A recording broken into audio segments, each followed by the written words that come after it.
Ignat's corner, beyond Bent. Janssen! And Blackburn Rovers are 18 minutes away from a Premiership return. As far as Stewart, just outside the penalty area, clips it central for David Dunn. David Dunn equalises! It just had to be! Dack's corner and it goes, glance towards goal! And Rovers have taken the lead! And Charlie Mulgrew has scored his 14th of the season. It may well be the goal that sends Rovers back into the Championship.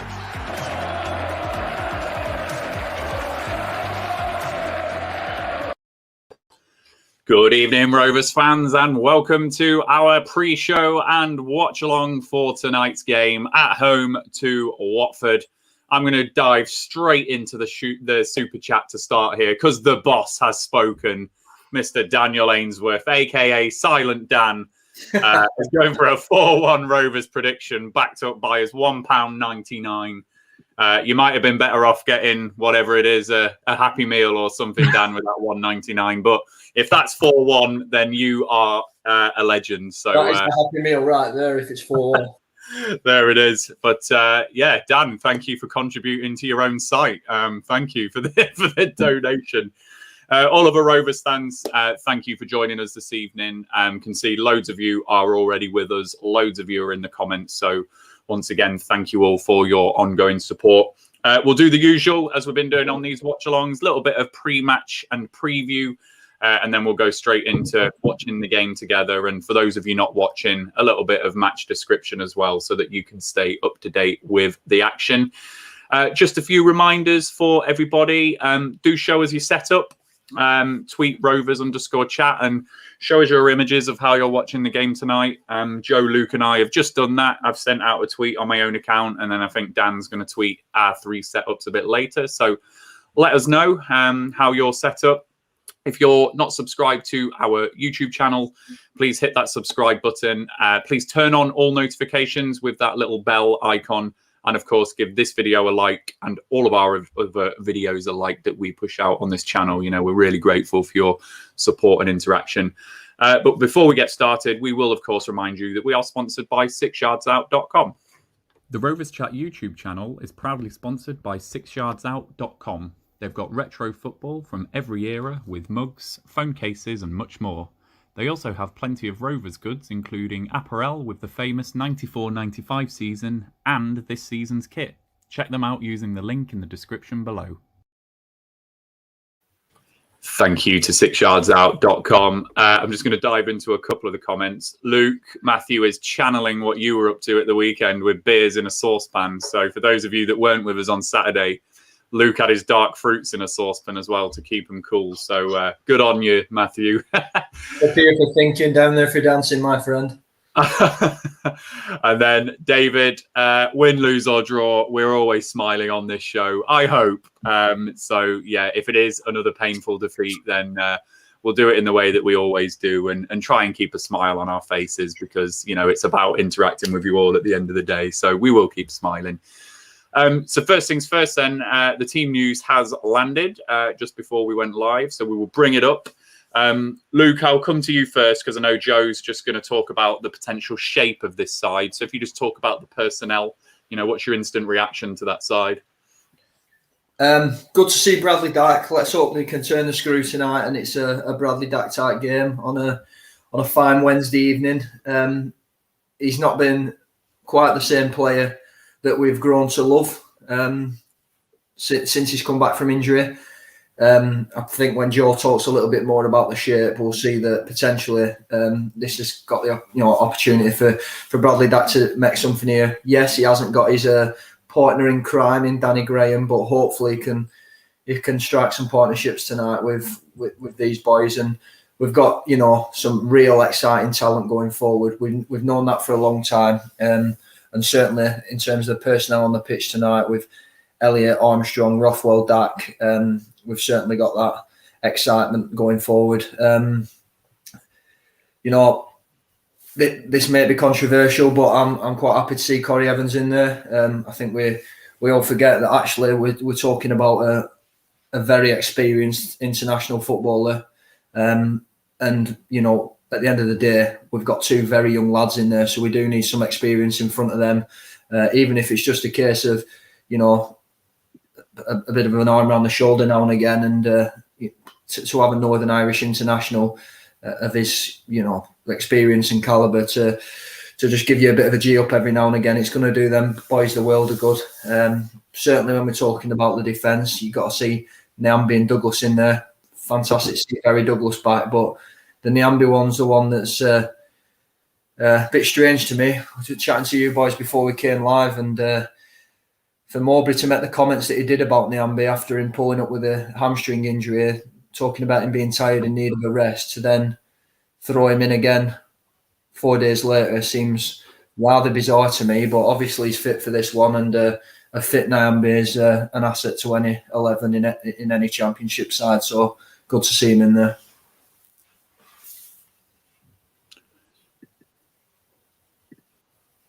Absolutely. Just to dip into the comments really quickly, FM Works is also grateful to see Corey Evans back.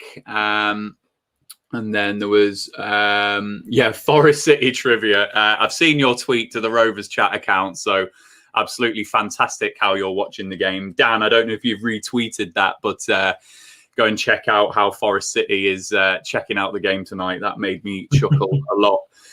Joe, I'm going to hand over the virtual reins to you, if I can, then, just to talk about the potential shape of the side then, rather than the personnel. So I will click off the team news image and to you.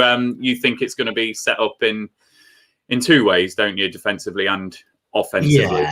Yeah. So a lot of talk about whether we'll see a 4-2-3-1. This might be a bit confusing. I haven't put a pitch on there. I didn't really have much time, but I think really what you'll probably see is some kind of 4-2-3-1 that might perhaps at times look like a 4-4-2. I think we've seen Rothwell utilised out in the left spaces in recent games. Harvey Elliott links up quite well with Ryan Nyambe down the right. So I would imagine Adam Armstrong to be the out-and-out forward, Bradley Dack to kind of operate around him.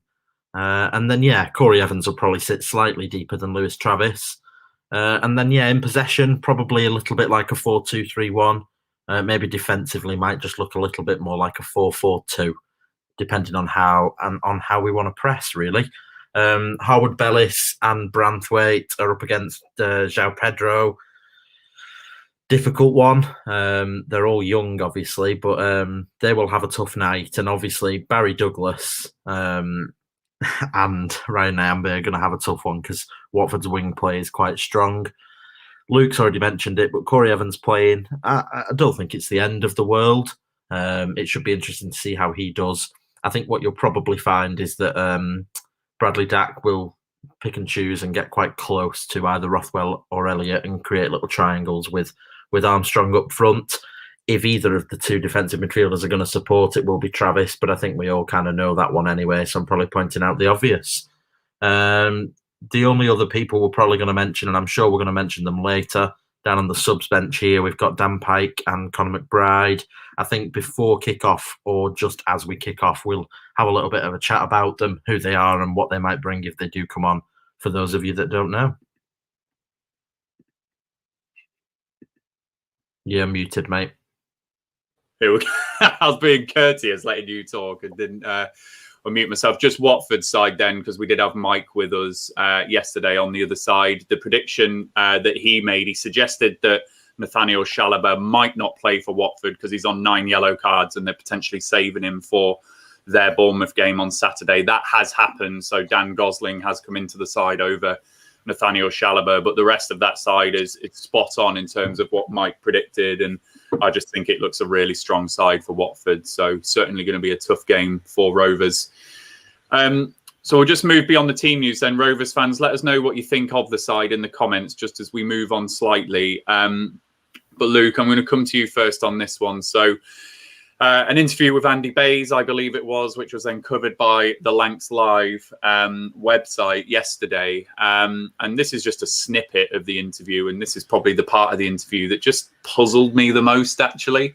And for those of you that didn't see our stream on Monday night, we did a real good show just looking into the tenure of Tony Mowbray and discussing where Rovers go next. But Luke, what was your reaction to this in particular? You know, if you think about our promotion season and how much that meant to the fans and how much Mowbray was part of it, I was really surprised that he didn't mention the League One season. So, you know, with a one-word answer like that, how do you think Mowbray's coming across when he's reacting like this? Quite frankly, under pressure, to say the least. The optimist in me and the guy that doesn't want to see the bad is just thinking perhaps it's taken slightly out of context and he's saying no on the basis that he's loved every minute of his 4 years at this club and nothing particularly stands out. But really, when you hear from the horse's mouth and you hear from sort of the guys at 𝐿�H𝐋𝐿𝐈, etc., on how he actually answered that question and how abruptly the no came out, I don't think it's quite the way I'm trying to optimistically think. Yeah, it speaks to me a man under pressure, absolutely. Quite bizarre that at that point you don't really, you know, reminisce on them times in League One and how we got out of League One, because to Mowbray's credit, he did a great job in getting us out there. So at that point in time, you know, take the compliment, take the rough with the smooth. He's having a pretty rough time at the moment. It's a great opportunity for him to get everyone to hark back to that and, you know, remember the good times that he's brought to us. So for me, very, very strange answer and very strange way to go about that interview. So it's it saddened me a little bit that it really did.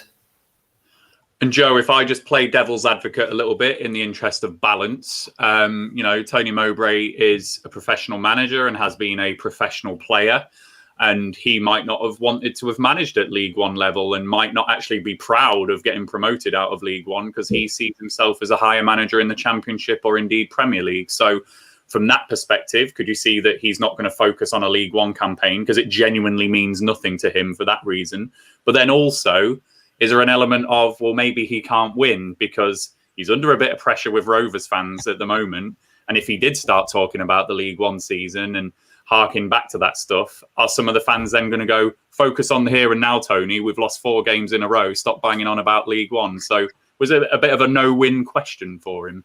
Yeah, the second point you made is what I think it is. I don't think it's the first one. I don't really think it would be that way. It's more that there's clearly, you know, when journalists are asking difficult questions, that relationship deteriorates a little bit, and you're going to be less willing to give what the interviewer wants. But yeah, I think it's that second bit. It's more that he knows full well that if he gives an answer, whatever he says is going to be scrutinised in some way. If he says, oh, I loved this, I loved that, I really love this, and I love such a player, he's, you know, it'll be focus on the here and now. Why hasn't he mentioned Ryan Nyambe, etc., or whatever? If he doesn't speak, so he can't really win. Maybe he should have just said something more along the lines of, I've enjoyed my entire time here, and, you know, whatever. But yeah, but again, that would have been people would have said, oh, see, I've enjoyed my time. That means he's not going to be here, and so he can't win. Just to pull away from the point that we're making, I don't want to alarm anybody, but I've just been watching Ryan Nyambe warm up, and there was about a minute where we were close in on him, and he was visibly in a lot of pain, really visibly, and quite angry almost, having a conversation with Luis Travis. He does not look right at all. He was walking on his leg, and he was like that. So yeah, worrying. Well, we'll see how that one goes. I'll just come into the comments again before moving on to the next part. So Gareth Devlin, glad Corey Evans is getting a run out. Good, solid player. Will work hard for the team. Always puts in a good fight for Northern Ireland. Alexander Haburn, hope Conor McBride features. Gaz Israel, can see Watford Sarr having a lot of success tonight, especially as Rothwell won't offer too much defensively tracking back. Yeah, when I did see Rothwell out on that wing and 𝐂𝐃𝐄𝐓 as well, getting from that right back position, it is giving me a bit of ooh if they're doubling up on that side. So we will see what happens with those. And then just onto the Mowbray comment, 𝐿�H𝐃𝐄𝐎, what is that comment? FFS. Michael Pearson, absolutely terrible interview. Disrespectful to everyone involved. Alexander, he wasn't in the mood for talking. I understand that. Yeah, I understand that a little bit as well. And then Robert Adams, whether or not you want him sacked, some of the negativity of our fans is disgusting and clearly affects the players.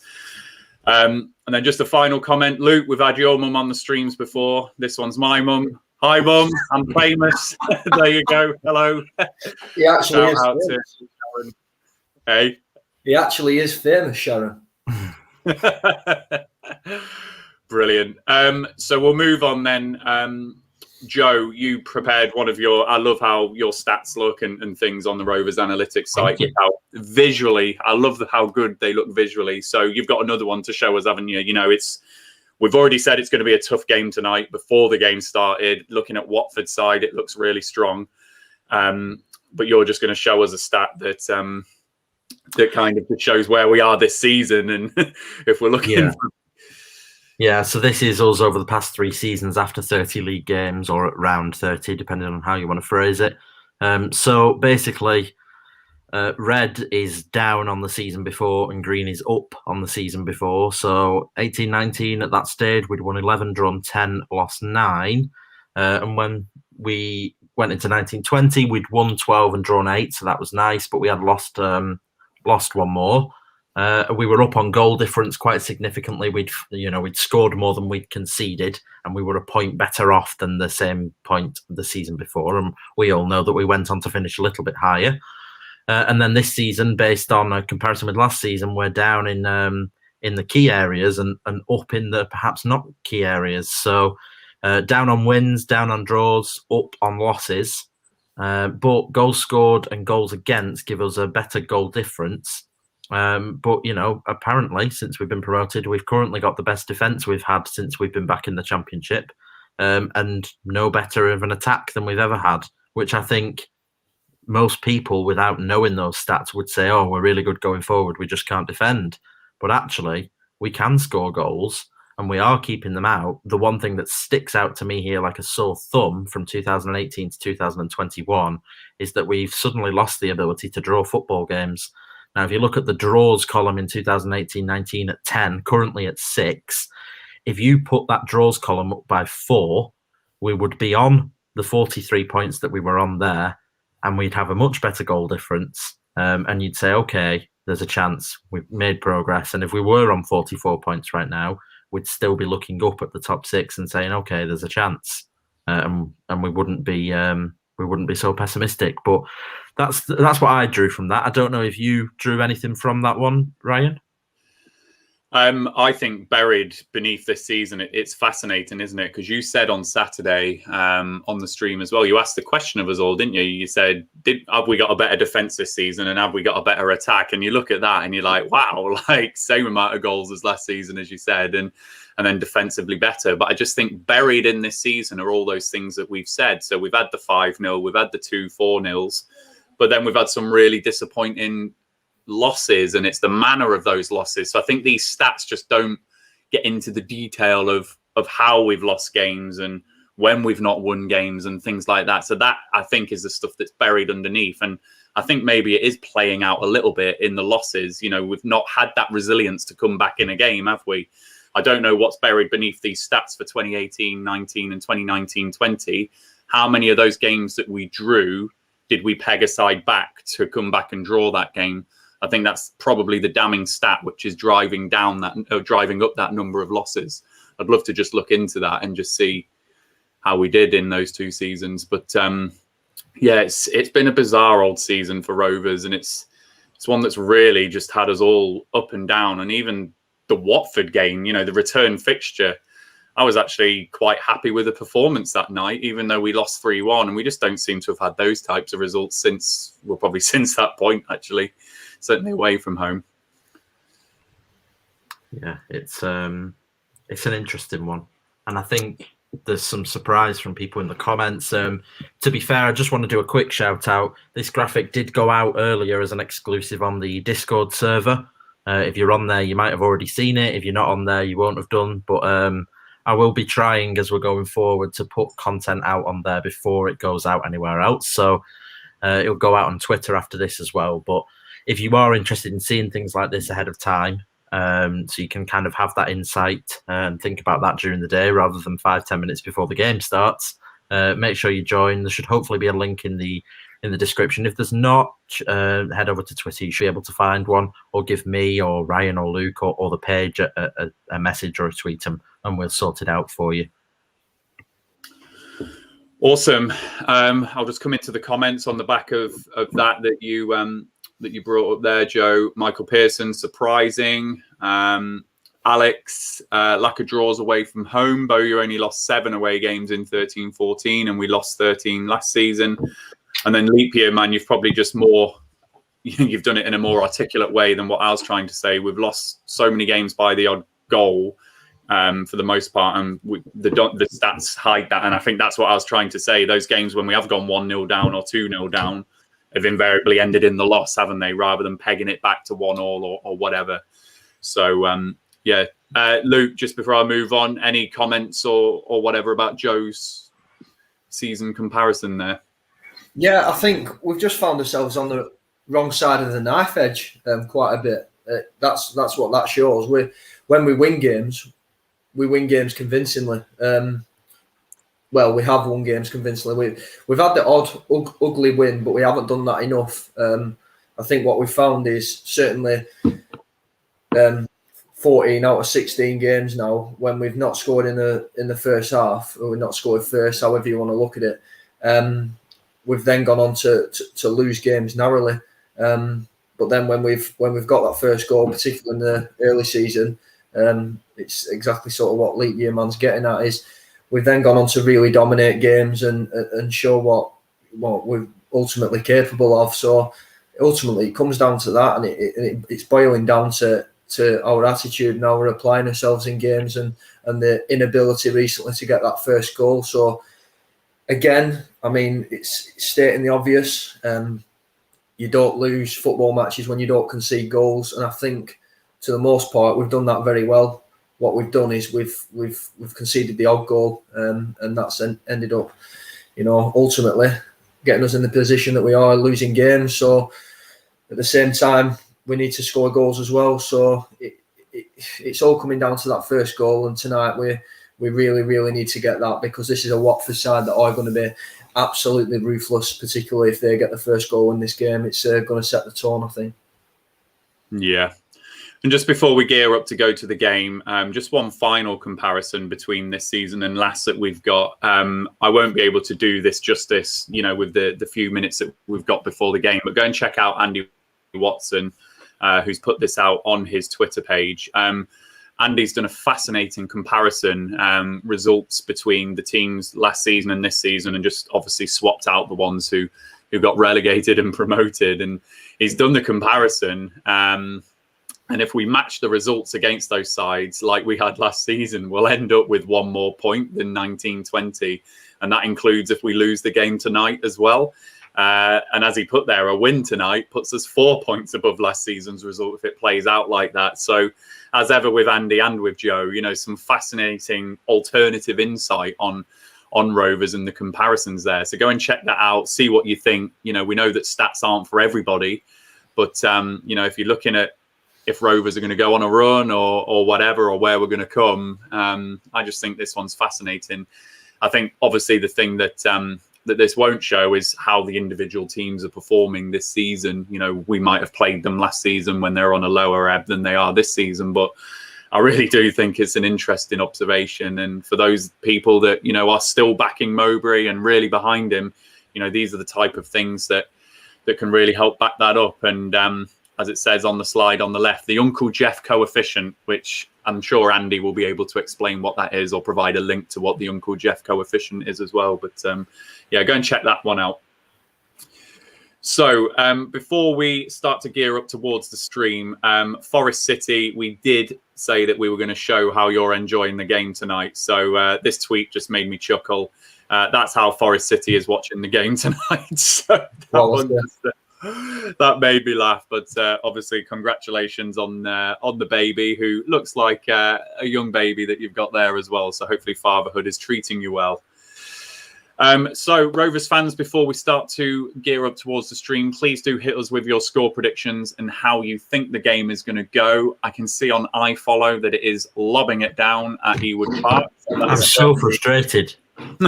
Why on earth are they not in their home kit? There's no reason whatsoever for them to not be in a bright yellow kit today. It's the little things, Joe. We did home versus home at their place. What? Why? Anyway, it is a bizarre kit choice on a Wednesday night. That's funny. So let us know your predictions in the comments. I can see some of them are coming in. So Joe, I will come to you first, as the Watford players are just in the Rovers tunnel now. How are you feeling about this game? Now you've seen the side, now you've had a chance to think about the shape and stuff like that. What are your thoughts? It's a difficult position to be in because I don't want to be depressing. You're in the postage stamp. You're top right, Joe. It's a great position to be in. I mean, I want to say I think we'll win, but 1-0 Rovers. Go on. Joe's gone 1-0 Rovers. I'm going to end up being bad cop here. I can sense it because Luke Kimberley is going to stab me in the back. I can feel it. So, Luke, what's your prediction? See, last night when I saw Mike's team, which bizarrely is pretty much to the player today, so I should still be very scared and crying and worried and crawled up in the corner of my house, just worried. But no, I think we're going to nick this tonight. It does full circle every time. I get all pessimistic and then we get to kick off and I think, we're going to do it here. So, yeah, 2-1 Rovers tonight. I think the goalkeeper's going to play a part, Luke. I know that you mentioned before the stream about you were really impressed with Foster, and obviously he's not playing. Yeah, he was brilliant at their place. He single-handedly won them that game because there were a couple of times he's made big saves in that game, particularly with Armstrong. And it's a different game if we get the goals at certain times in that fixture. So that's a good point. So I'm letting my head rule my heart this time, just because all roads are pointing to me using my head. Just the form we're on, the fact that Watford are coming towards the business end of the season.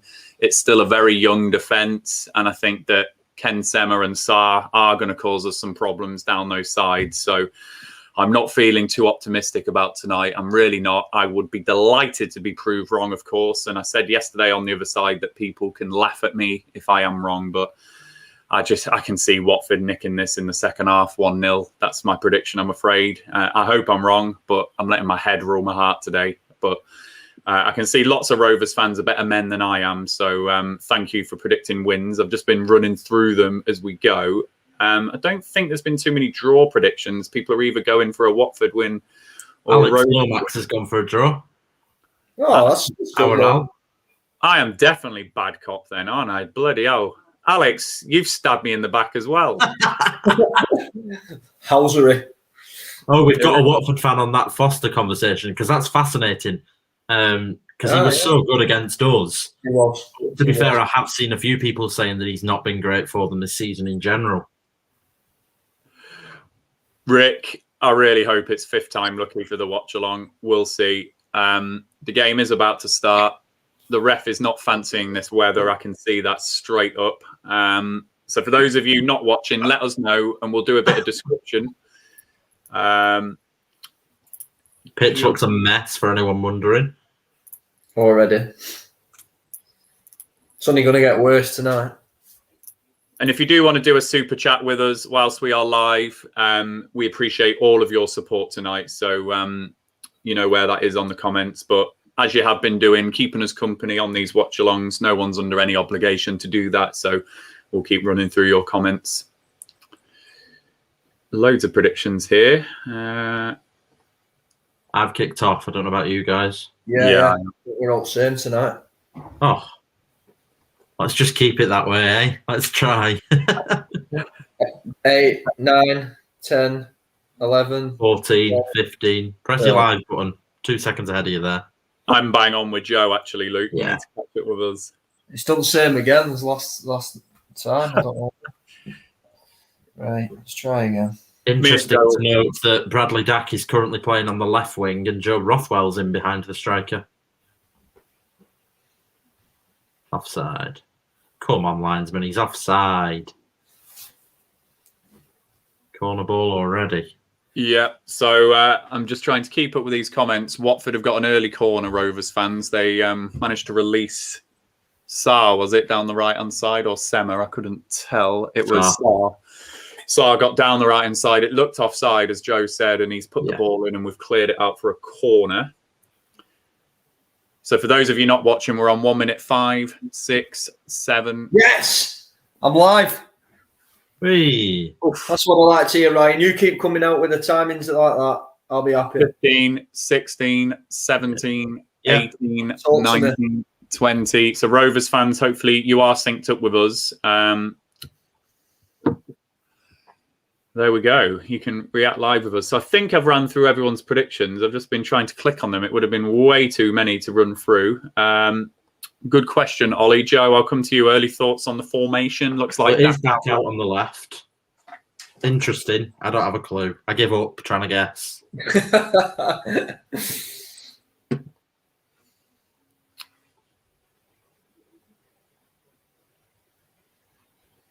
No. So for those not watching, not much has happened yet. The Watford corner was just cleared, and it's gone back to BLACKBURN, who's just cleared that out now. Let us know who isn't watching, and as I say, we will do a bit of description. That is harsh. That is harsh, man. I haven't signed a contract. I don't know about you guys. I'm still waiting.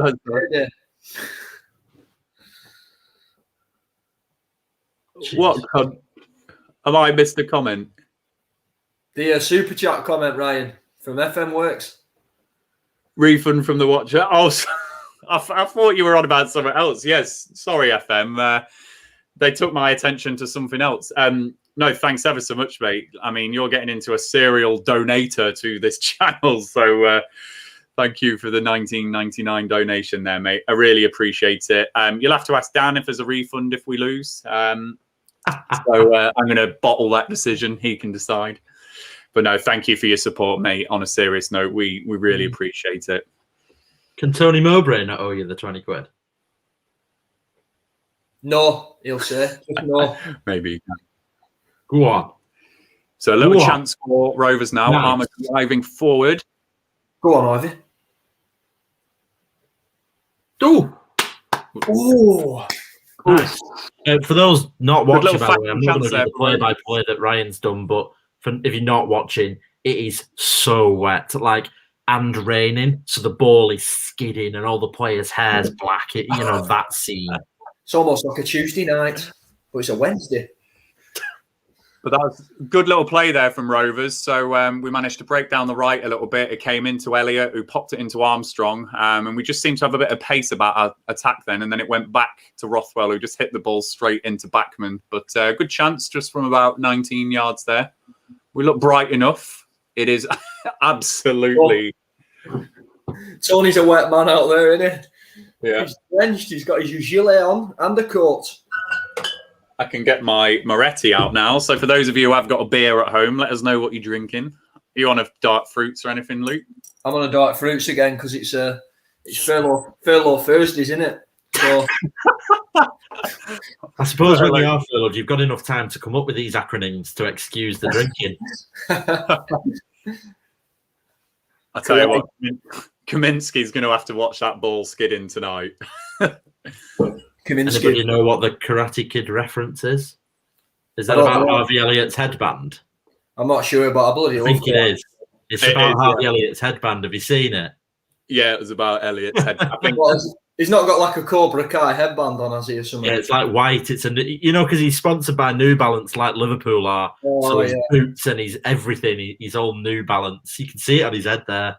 It's like he's got a bandage on. It's going to be like a young Sensei Kreese down that right wing. What on earth is Corey Evans doing there? Oh my God, look at the rain. Jesus, can I change my prediction to AA again? Oh, here he is. He loves it, AA. Bloody hell. Joe Hardy, the recovery man. I've only just got that.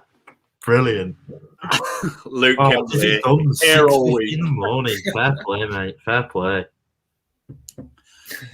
So for those of you not watching, just coming up to the 6-minute mark now. And it's, both teams just feeling each other out a little bit at the moment. But we did just have that one chance from Joe Rothwell where we looked bright in attack. Sar's getting angry at Barry Douglas for some reason. I hope you're all ready for 10 minutes 30. Oh, here he is. It's controversial. Controversial. I'm still gonna get excited. Oh, You'd feel the same way. You'd feel the same way. It's like seeing your child out on the football field. Absolutely. It's like having your child as the mascot for the day or something. I tell you what, that picture's getting worse and worse. I know, it's shocking. Oof. No, Armstrong wanted a foul there, so Watford have just got it just in their own half. I'll just run through what everyone's drinking. Dizzy, unsurprisingly, is on an early morning coffee. If you said beer, Dizzy, I would have been very worried about you at 6:50 a.m. over there. But good to have you on again, mate. Ollie is on the Punk IPA. Alexander's on the Pilsner. Michael's on Guinness to start. So I note that you said to start. So wondering what you're going to move on to, Michael. I'm guessing that's dependent on the result. Oh, I don't understand how we're going to justify this Bradley Dack playing as a left winger thing. Surely even Ben Brereton at 50% is going to do more as a winger. Dack just doesn't have the pace, surely. Chris's comment here. Evening, chaps. First thing I hear when I tune in is Joe saying, "What the hell is Evans doing?" I've got a feeling I'm going to say that a few times. It was just such a careless pass out of play in transition. Forest City, coffee with a dash of breast milk. Hey, Forest City, you need to tell us about your name, because me and Luke thought that you were associated with Nottingham Forest somehow, because obviously you did the super chat for us against Forest. So we were like, oh, what's going on here? Yeah, so we did a bit of background on you. Yeah, we had a look on Google, and we obviously saw the quiz stuff that you do. And I think you're based in America, aren't you? So let us know what the Forest City stuff is. FM's on tea, one sweetener. Oh, that sounds like a diet. Oh, there we go. I meant that comment.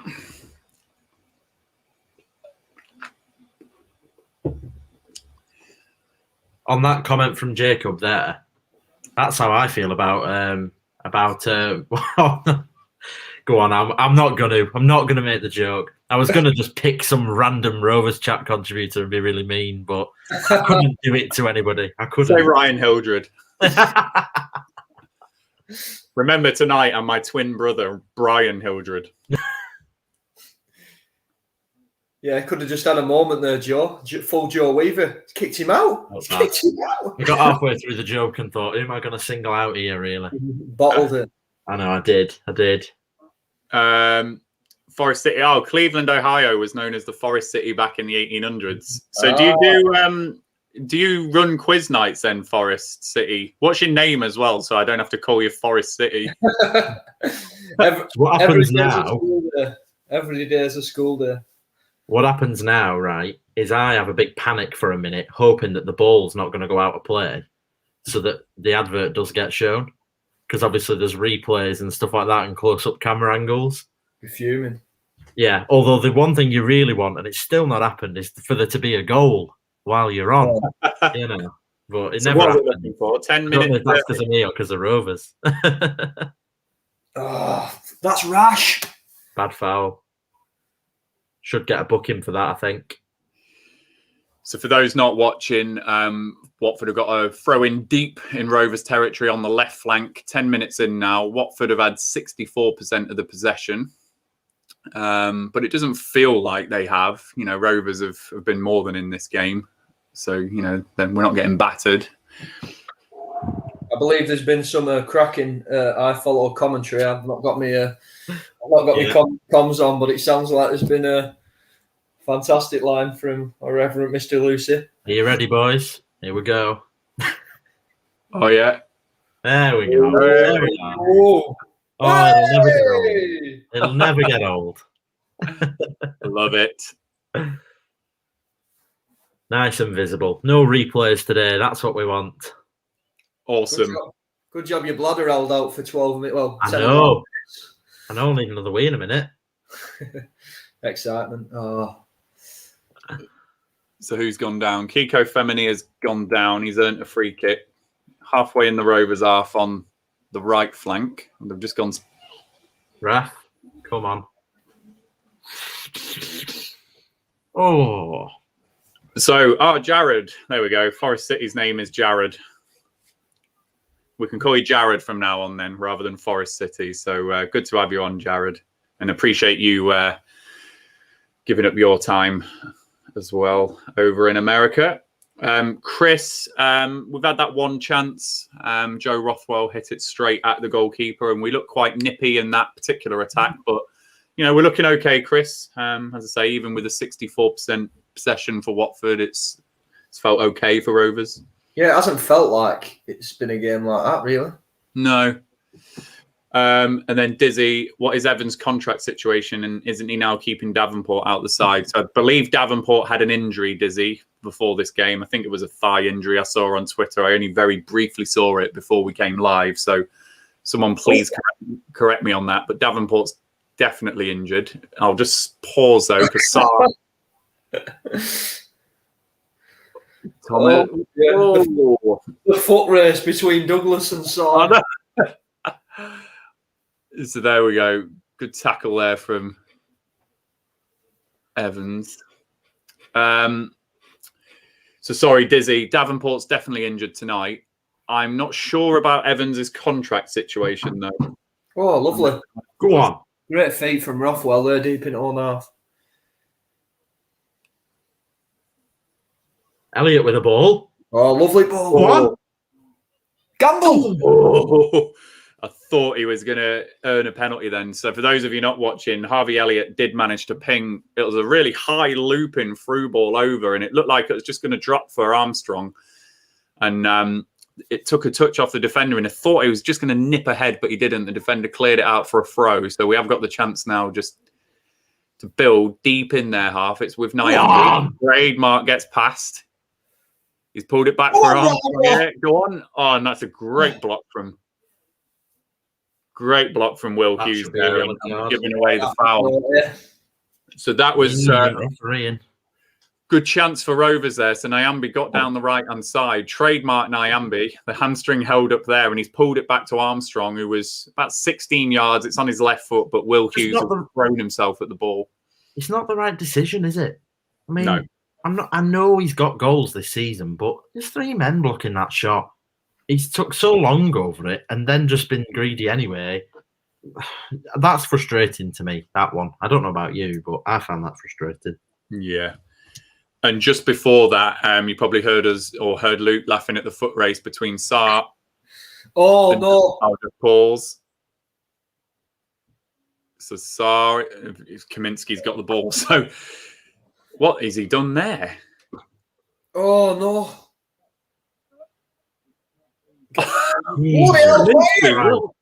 What was Kaminski doing then? What are all of them doing? I will try and describe this to everyone in a moment. Pinball. Pinball is the description. Pinball.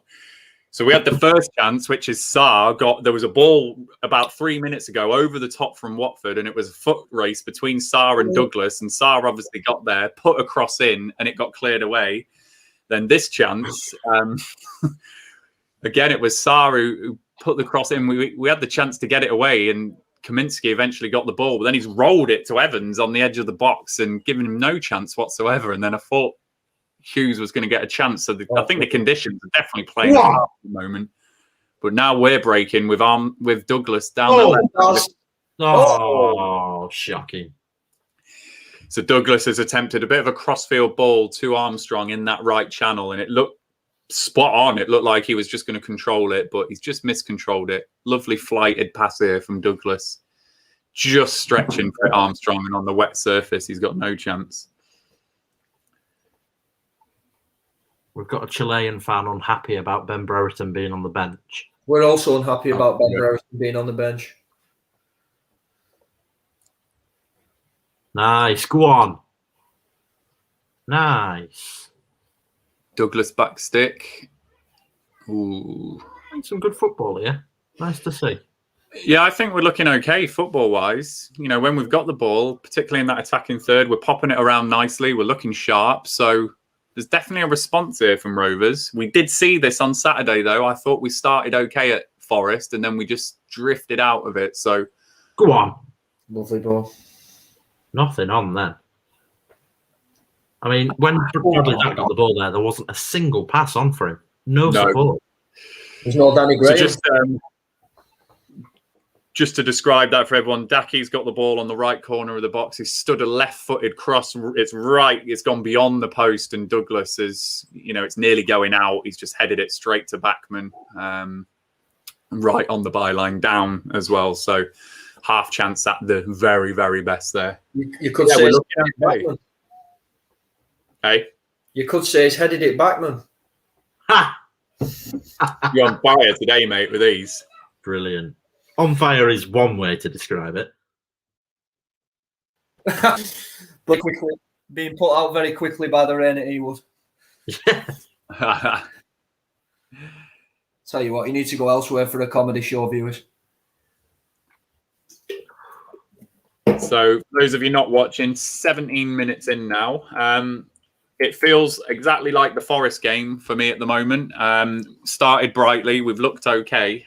So we'll see whether we drift like we did in that game or whether there's a chance that Watford put away. No, it feels okay, this performance so far.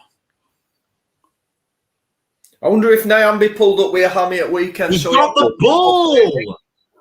That's a shocking... Sorry, by the way, to cut you off, but that's a shocking decision. He won the ball there. It's so passionate. Those not watching, Watford now have got a free kick. About 25, 30 yards. It's a great tackle. It is a good tackle, to be fair. He wins the ball. Yeah, got them. 25, 30 yards, slightly left of centre. This is definitely in shooting range for someone in that Watford side. Branthwaite's gone to nick the ball off... was it Sarr? That I couldn't tell if it was Sarr or Sema. It's one of the Sarr. It was Sarr. He's already scored one against us this year, so I'm expecting this to go in.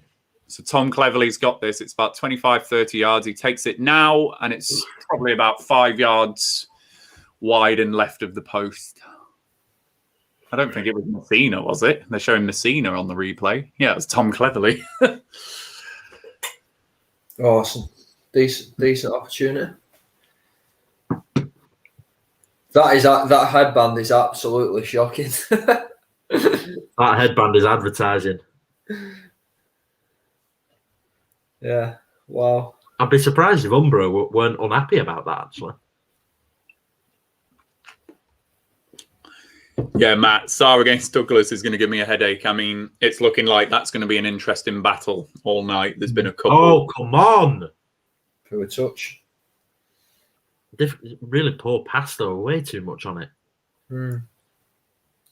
It's I think Alex said it further up in the comments, actually. Our own Alex Lomax saying that a bit of zip on the ball with a wet. It's actually, it is moving quick to see how boggy our pitch is as well.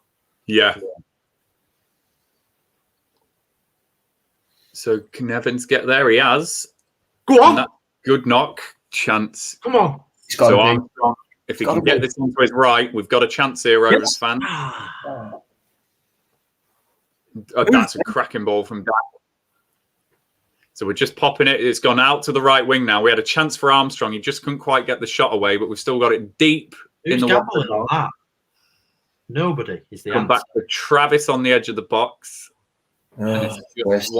Just managed to get it away now, and we're going to be back into our own half. And that was a good chance there. Was that Elliott who played that ball over to Armstrong? That was a good ball into that space, wasn't it? So I was expecting Armstrong just to run down that left channel, get it back onto his right and get the shot away. But fair play to the Watford defender there. Just managed to shut that space down a bit, and the shot was blocked.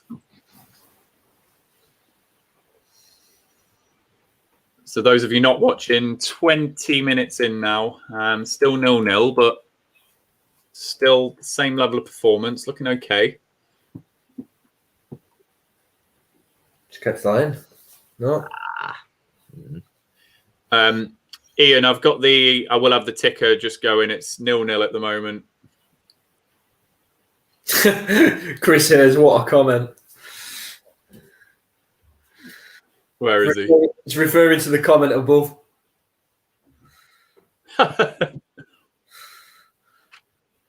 Chris, you do make me chuckle with some of your comments and tweets and stuff that you do.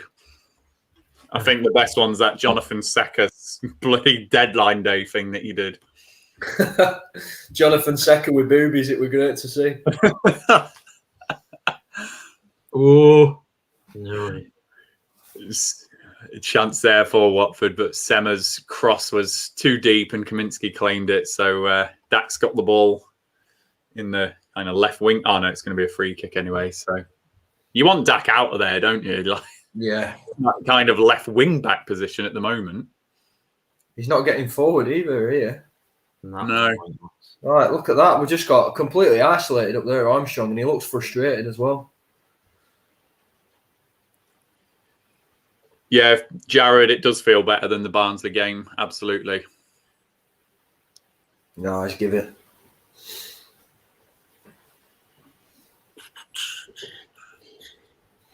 What are your thoughts, Joe? How are you thinking about the performance? Neither team's been better than the other, but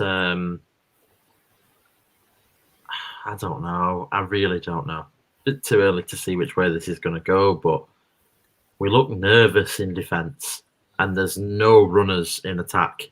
We've had 3 or 4 crosses into the box now with nobody on the end of it.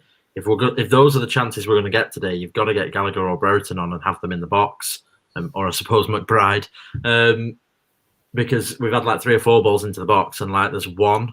Usually no players in there, and that's because Evans, Trav, Elliott and Rothwell are all players that like to wait on the outside.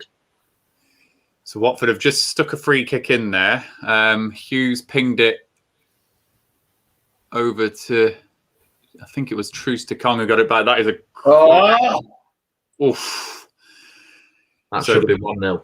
That should be 1-0. So for those not watching, I won't describe it just yet. We'll just see what Rovers are able to do with this. Could be a ball. Oh, really? So Will put it through his legs. Yeah, Will Hughes played a lovely inside pass to Sarr, who had broke the line, and he was about 10 yards out, and he needed to go across 𝐿𝐻𝐃, which he did, but he's not hit it, cleanly, powerfully, directly into the corner. So if we just look at it here, he's really scuffed the shot. And 𝐿𝐻𝐃, it's a decent save, but he's not arrowed that into the corner, has he, Luke, that shot? No, he did well to parry that to one of our own, not theirs. Yeah. It's a great save, really, to, like you said, to get that ball out of danger. Oh, come on. What a waste. Really poor that. Was that Howard Bellis? I'm not sure. I just saw a free kick just drift into nothingness.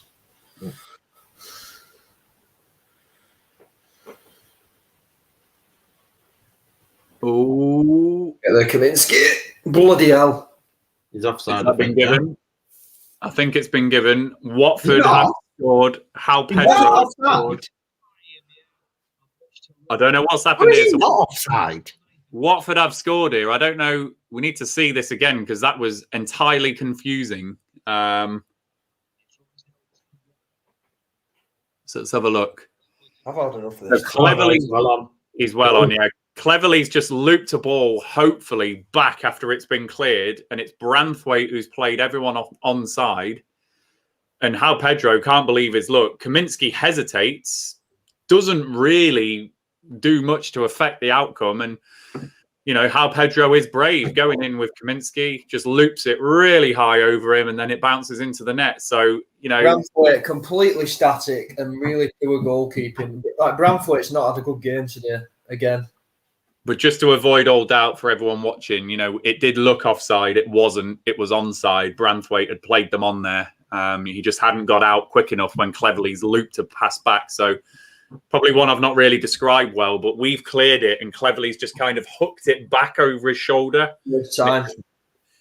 And it's just bounced around the edge of the D. And then Pedro's, just as I say, got there first before 𝐿𝐿𝐄𝐄𝐿, who also did hesitate. I think 𝐿𝐿𝐄𝐿𝐄's had a poor game tonight. It's good from Cleverley, that, though, to be fair. Yeah. It's clever, for want of a better word. It's very, very intuitive and just puts the ball back in first time, and we're caught sleeping. It's really poor defending. I'd have to disagree with Alex here on this one. Our defensive record is above average for us in general. We're not doing too badly defensively, as we discussed before the game. I don't know if I agree with that. I just think we look... Hello? Oof. I just think we look generally going forward for about 4 months now like we don't know how to score goals anymore. I would say we're conceding goals at the average of a team between 7th and 12th, but we're scoring goals at a really rubbish rate now. That was close from Armstrong there. So as Joe was talking, Armstrong's rifled a shot with his left foot from about 20-odd yards, and it's flew over, not far from the top right corner. I thought it was in on the first viewing. So, yeah, sadly, we're going to have to do it the hard way again, Rovers fans. I said this felt like the Forest game. We started like this against Forest, and they got a goal out of nowhere like that Mighton deflected shot out of nowhere. This is another one just out of nowhere. So let's see how we react. I think we've got to be more aware of the abundance of pace that they've got, and to try and play offside like we did then and start throwing hands up in the air is not going to work tonight. If we carry on doing that, we're going to get absolutely battered.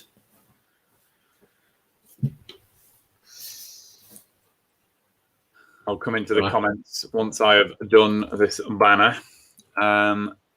Just coming up to the 28-minute mark, everybody.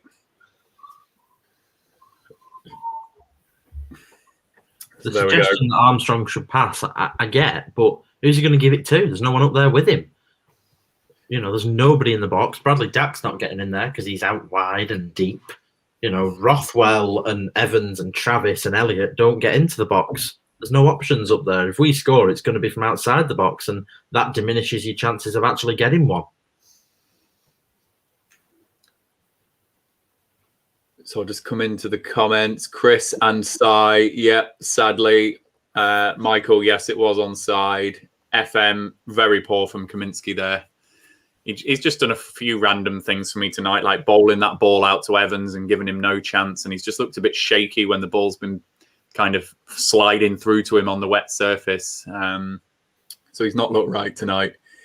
Daki looks lively. It looks like he's trying to make things happen, and there's no one ever near him. He's trying to be everywhere. Thanks, Michael. Oh, Michael, cheers. Michael. Much appreciated. Thank you, Michael. It is group therapy, as ever, on the live streams. We'll be in it together. We will win again, I promise. Two men in the box. None of these balls into the box are going to do anything if we're not actually got anyone in the box to get on the end of it. It's pointless. The chances we're creating are clearly going to be crosses into the box. You've got to have somebody who's in there. Otherwise, what's the point? Well, at least February's a 28-day month.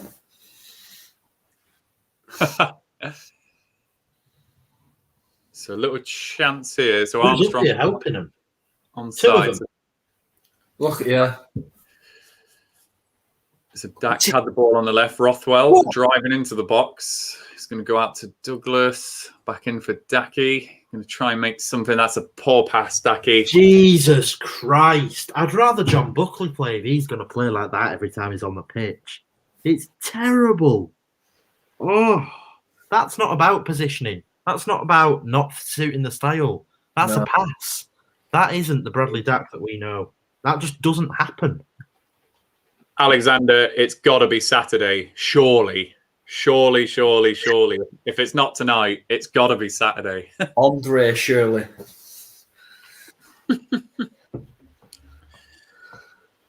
Brereton. Yeah. Do you think we're missing him? Yeah. Oh, yeah. Absolutely. If you think of Dak on a left position, that's where you want Brereton, don't you?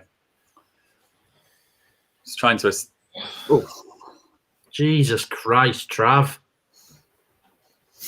So this could be a second for Watford here. It's gone out to Sarr. 𝐂𝐓𝐀𝐂𝐓 save. So Trav dallied. I think he got sold short on the ball, though, but Trav dallied on the ball in the centre of the park. It was nicked off him by Gosling, I think it was. Here we go. Let's have a look. No, it's Cleverly. Cleverly nicks the ball back off Trav, who dallied in the centre of the park, drives forward, plays it out to Sarr, who just he tries to pull it back across the 6-yard line, but it goes straight at 𝐂𝐓𝐃𝐂𝐓 in the goal, who saves it with his feet. It's absolutely teeming down. 𝐂𝐄𝐓, our form is not very good at the moment. We have lost 4 on the bounce before this game. Oh, dear God. Ooh.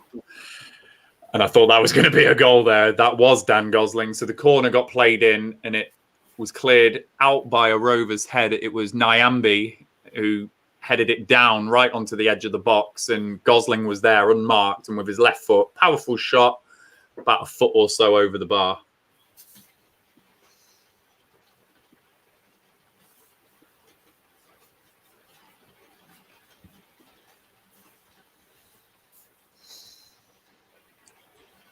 Alexander, don't call me Shirley.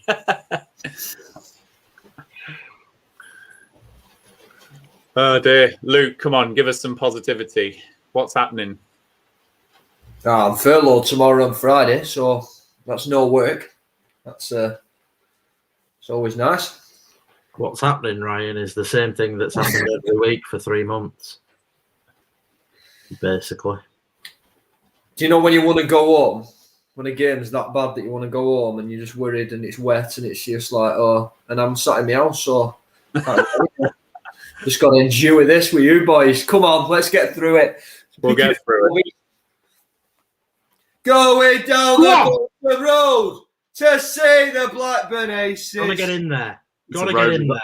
Breaking forward. Dak's driven into the box. Just kept it alive. It was a poor pass from Dak. Rothwell did well to get it back. Oh. And it's broken down. Just that little bit of quality in the final third at the moment. I thought that was, it wasn't a good pass from Dak into Rothwell, and he did well just to nick it back to Travis. But it's not just quality, though, is it? Because the chances that are coming, clearly, with the way they're choosing to defend, are crosses into the box. And yet again, the end of that attack was a cross into the box. And that one went to Harvey Elliott. I mean, he's ever going to win a header. This, oh.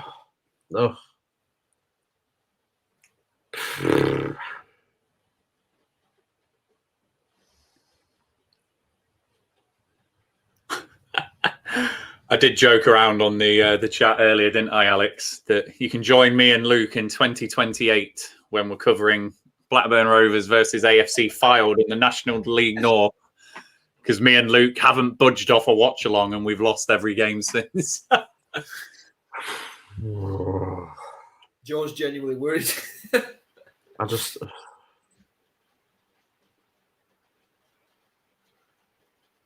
Oh my God. It's a simple things like that. So all it needs to be is a simple pass from Douglas back to 𝐂𝐓𝐃𝐂𝐓, and he just fires it at him. Then all 𝐂𝐂𝐃𝐂𝐓 can do is just boot it out, and then instantly Douglas is under a bit of pressure. It's just silly things like that. I'm not worried that we'll go down to League One, like Alex says, because I think if we lost every week and we were in that position, they'd sack the manager. What? Go on. What? See, I mean, feel free to disagree, anyone on the panel or in the comments, but I said it before, and I just don't feel like a striker as captain influences a team all that well. Like, it's never been something that I've been an advocate for, having a captain as a striker. I mean, even when Harry Kane got made England captain, it weren't for me. I feel like a centre half, keeper, centre midfielder, even, you're in the midst of it. You can see the game a bit more. You can influence the game as a captain, as a leader. Just I'm not advocating Armstrong having the captaincy. I'm not saying that he won't be a great captain or whatever. I just don't feel like your on-field captain should ever be a striker. It's my opinion. Like, I'd have Bradley Dack, and yeah, if before the game, if before the game he's worried about someone like Bradley Dack being kind of sidetracked by the captaincy or whatever, and he just wants him to focus on his game, I'd accept that as an argument if he hadn't flipping stuck him on the left of midfield. Yeah. So give him the captaincy if you're going to do that. To answer that question from the Watford fan, for me, I definitely think Swansea and Reading will both go up. One of them automatically and one of them through the playoffs. They're just too consistent to not go up. And I can't see either of them failing in the playoffs. So I think at least one of those two will go up, if not both of them. Interesting. So who's your third team? Norwich? Yeah. So no Brentford and no Watford to go up. I think Brentford over Reading for me. Do you think? Yeah. Maybe. I think Swansea will go up automatically. They're winning again tonight, aren't they? So they've just looked good, Swansea. They were decent when we played them. They've just got that something about them, haven't they, Swansea, this season? Just get the job done. That's what Swansea do. Get the job done, and there seems to be no dramas. Watford will go up if they sort their away form out, and it's games like this are the ones that they've not been winning this season. I can't see Watford getting automatic, and then it's a lottery draw in the playoffs, isn't it? But you're looking at the teams that are the most consistent in the playoffs more than anything else. Yeah. Just to pick up a comment that we had, where is it? Matthew, Shearer was a good captain. He was, but Shearer just had something totally different to his game. Oh, it's going to be a long night, this, boys. So it's 2-0 to, as I was just talking about Watford, 2-0 to Watford. 𝐕𝐈𝐃𝐄𝐎. We got away with the first chance. The second chance did get put away. I'll just wait for the replay because it was a really scrappy goal, unfortunately. So I'll just describe this when I get the replay for everyone. But for those of you not watching, it is 2-0. So it's a crossing from Feminir. That is terrible. Harwood Bellis has completely airshotted it, so it's then pinged to the back post. Oh, pinball again. Can I just know how many Watford players were in the box there? Yeah, a lot. So I'll just carry on the description. So ball's crossed in, and Sema was coming in, airshotted a shot at the back stick after Harwood Bellis had done an air shot. Bounces up for Pedro, who doesn't quite get a shot away, and then just bounced away to Ken Sema, who was able just to stick it in. Sorry, 𝐕𝐈𝐃𝐄𝐎 was able to just stick it in. So 2-0 to Watford. Hey, what's up, Joe? Just kick the ball straight out of play at kickoff. Oh my lord! They've scored that goal there because they've got 6 players in the box when they go forward, and they're all stood 2 yards from the goal. So any deflection is going to go straight to them. It could be a cricket score, this, you know. Yeah. Well, the game's done. It's just a case of how many they get and whether Armstrong nicks himself a consolation goal for his value. Which is so depressing to say.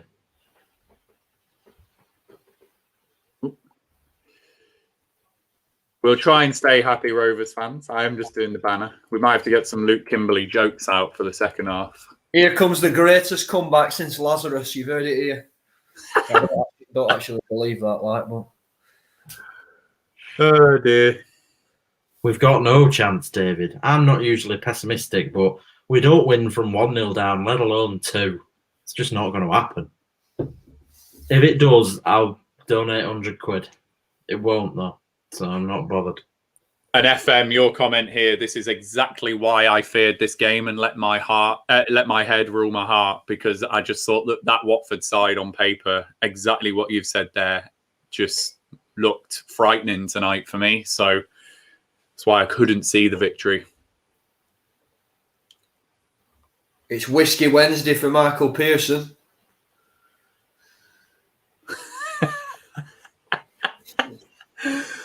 Get it done, Michael. Get it done.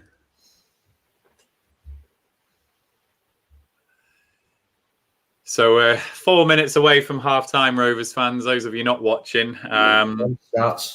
This game has gone exactly like the Nottingham Forest game, I'm afraid. Started brightly, looked okay.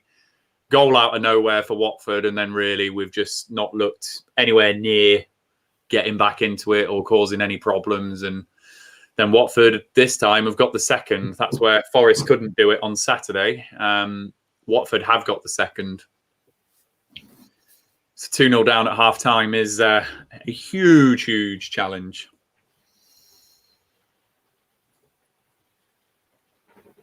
We've been joined by some Watford fans who are congratulating each other on the Instagram content. Good to have you on a Rovers watch-along. You need to tell Mike Duffy to do some watch-alongs so that you can go there. Yeah, well, you just need to come here just to watch 3 Rovers fans down, depressed and crying. That's as good a content as you could ever want as an opposing fan, surely. Well, that's my question there, Alex, as well, just to note that comment. You know, all right, fine. If they're going to score goals and we're going to struggle to defend, you know, why have we still got nothing going forward ourselves then? We've got 3 players in their half, basically, doing anything. But we still somehow feel like we've got no defenders as well. Joe Rothwell, that is lovely. I'll tell you what. One. Yes! Joe Rothwell. What a goal! You watch Joe Rothwell here. What the first half goal was. That was made by Joe Rothwell. You watch how he wins this ball back. That was absolutely sensational. Watch this. Chases this down, chases him. Chases, wins that back. Superb. So then Rothwell wins the ball back on the edge of the box, tries to play it into Bradley Dack with a reverse pass. Blocked. And Harvey Elliott, what a finish. So it's blocked by Sirialta there, and then it's come to Elliott on his right foot, and he's absolutely lashed it into the top corner. Notice every single game when we've needed to fight and we've needed someone to pull us a goal out of nowhere, Joe Rothwell goes and does the hard work. That I love that from Joe Rothwell. That was absolutely sensational work. Poor goalkeeping for me. Not to be depressing, but really shouldn't get beaten at your near post there. No, go in at all. He has lashed the ball though, but as a goalie, you are disappointed getting beat at your near post, aren't you? Wow, this banner's on overtime now. I get to update with loads of stuff in there. So we're 43 minutes in, Armour. Oh, I knew the ref would give that.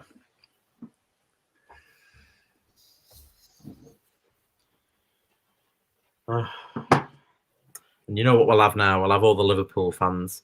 You should be playing him every week. He's your best player. Why has he not been starting games? Love that impression, Joe. That's my impression of football Twitter in general. Sounded just like a squeaky Scouser.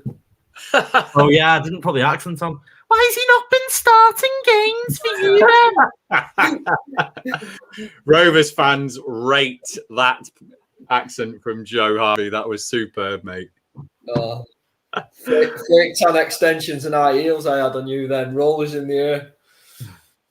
Quality.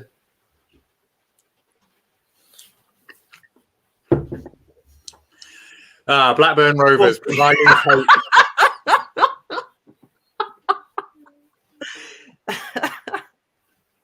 The £100 ready. Bloody hell. I doubt it. We'd have to get another one before the end of this half. A lot of love for this in general, Joe. Is that what we do second half? We just pick a country and try the accent.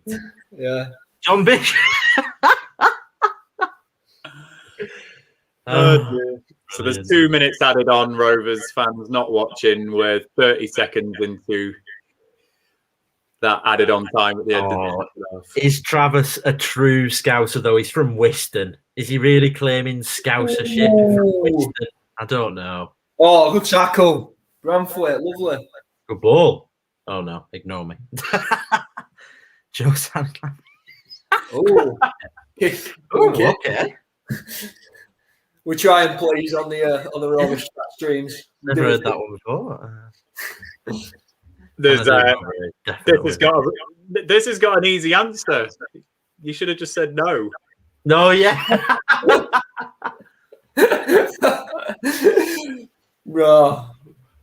Rovers chat watchalongs providing entertainment since February. So we need to see this half out now. So there we go. So 1 minute 30. I'm sorry, Adam Armstrong was punished for the exact same shoulder barge there. It's mental. Cilla Black. Come on. Oh, it's got to go forward, Barry. Go on. Bloody hell, Barry. It's got 15 seconds left of the half. If we can somehow just fashion a chance in the final 10 seconds. Come on. Who fits? Yeah, they're going to defend it out. It's going to be half time. 2-1. We had the chance to play that forward then. I agree, Joe. Ourselves with 10 seconds left. What the hell is the point? So frustrating, that. Terrible. So for those not watching, it is half time now. Rovers 1, Watford 2.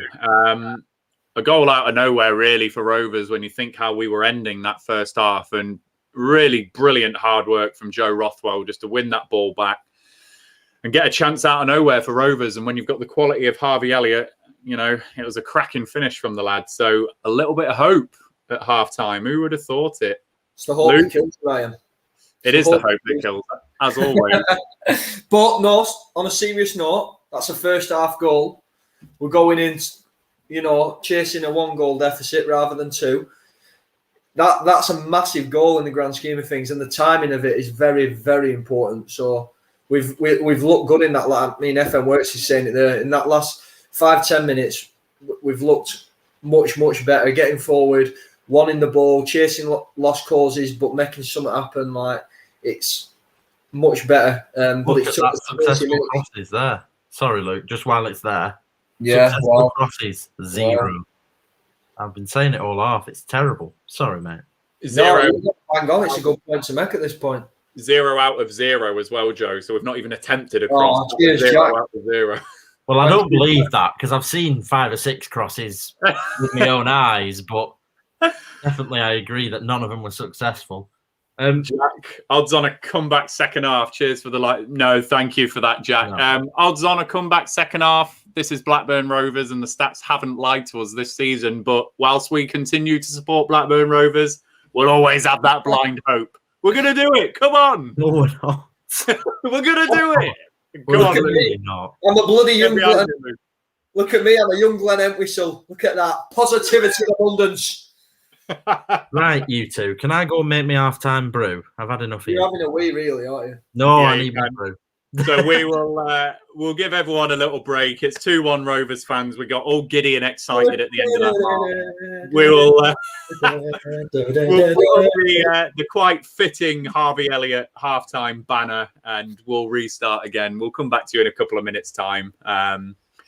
We might not all be here. Someone might be still weeing, but if I'm here, I'll chat to you. I'm going for a brew. Hell. We will be right back, Rovers fans. Thank you for keeping us company in that first half. We will see you very, very shortly. Oui.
I'm back.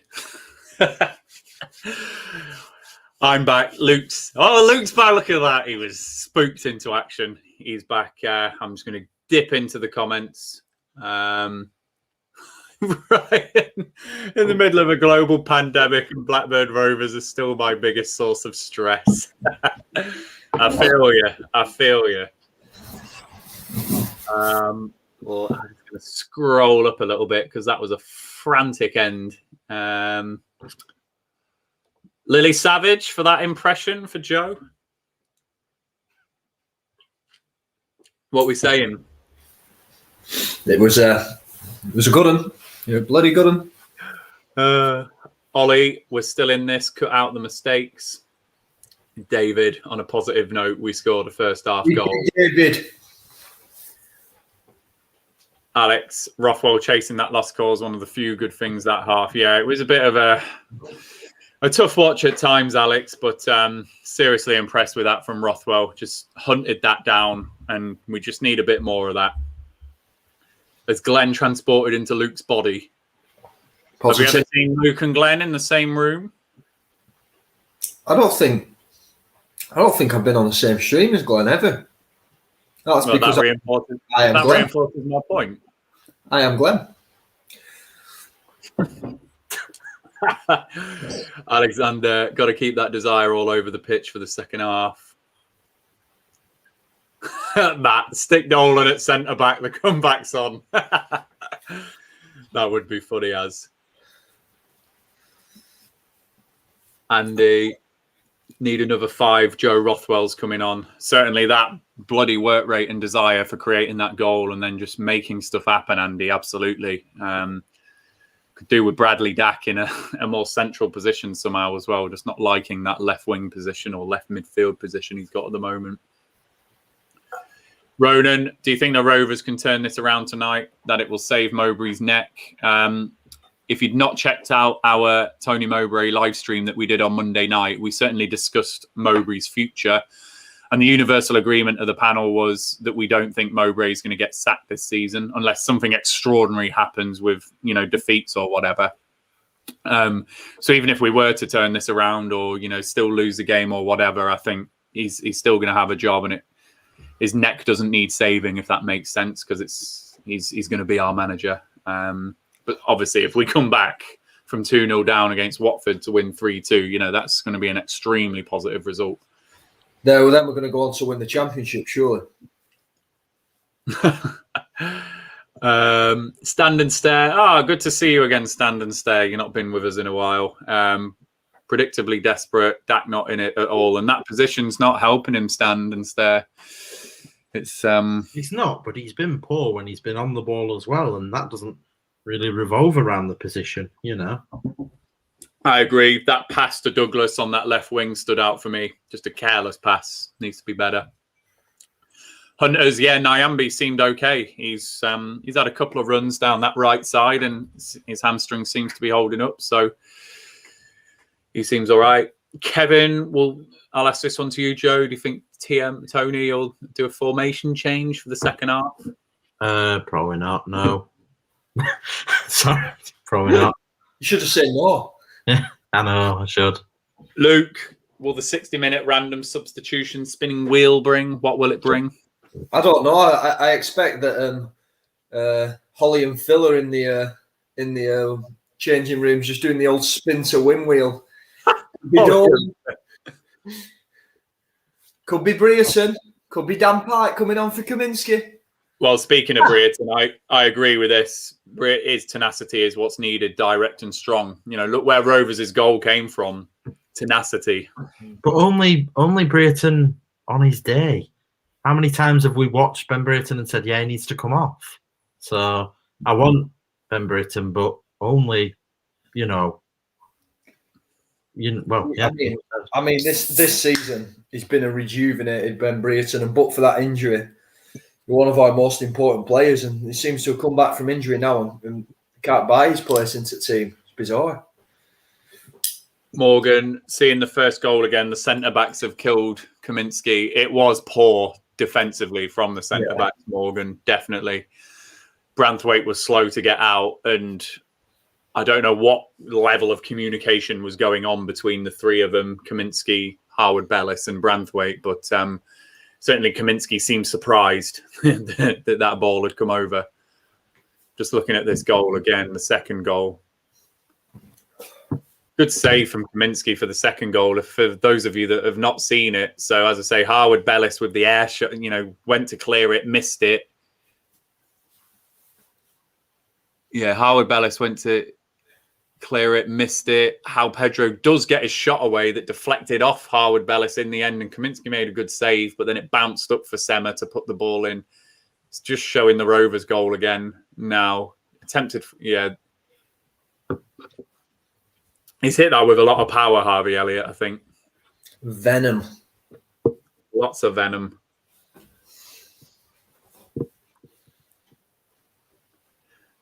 Chris, what a question. Oh.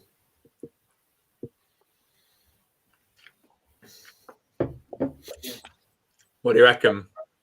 No, personally, because if you believe the reports, we clearly did go for him, and he obviously wanted a lot of money or whatever. His demands were beyond us at that point. So, I mean, don't get held to ransom for any footballer, and we certainly don't have the finances to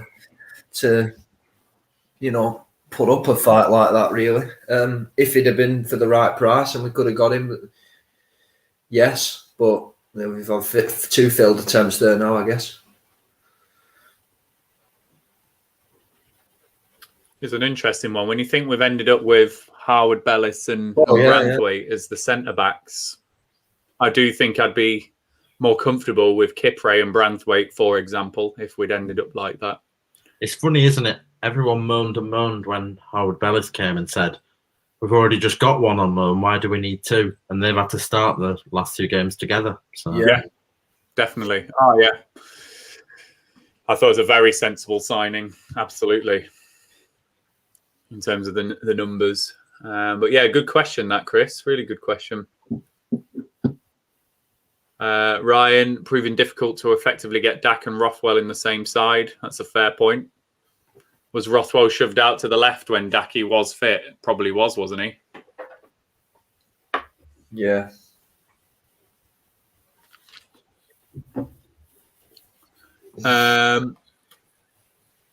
Andy Kipre was my number 1 choice.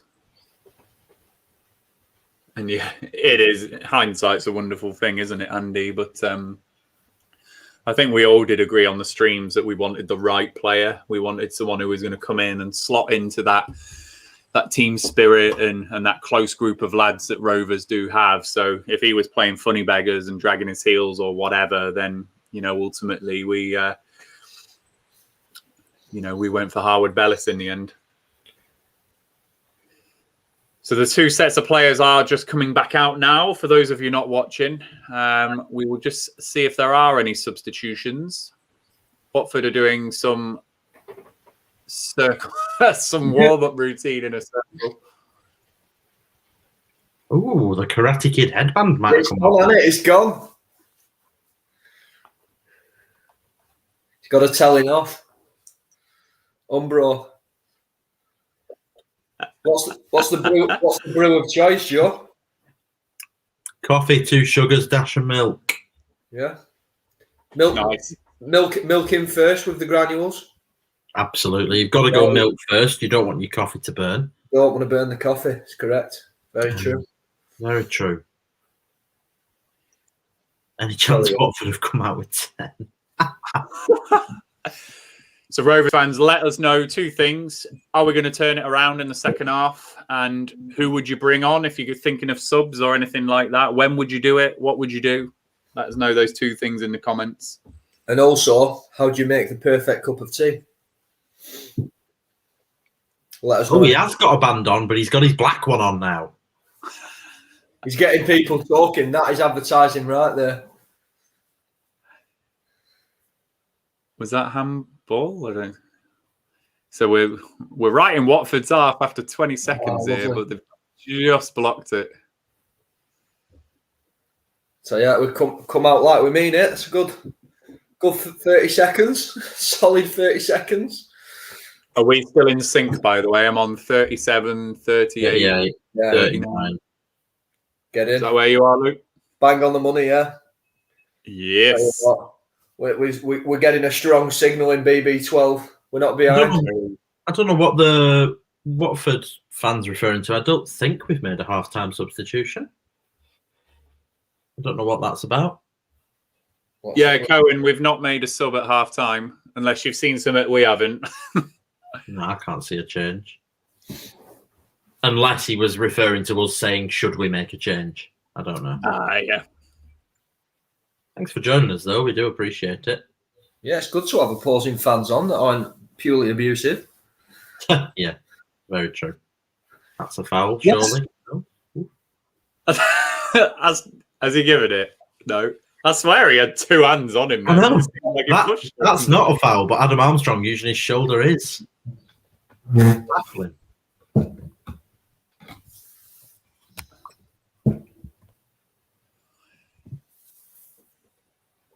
Well done, Taylor. Fantastic. THB. I love that. It's sad because we'll never see him live. And like Tyrese Dolan, I reckon he'd have a chant by now. Yeah. But doesn't, because we've never seen him live. We'll never see Barry Douglas live, probably, unless he re-signs. Go on! Chance here for Rovers. So Travis into the box on the left side.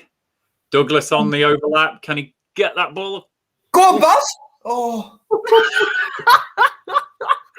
So the ball's deflected away for a corner. I do love that chant. Like, where's that going? THB.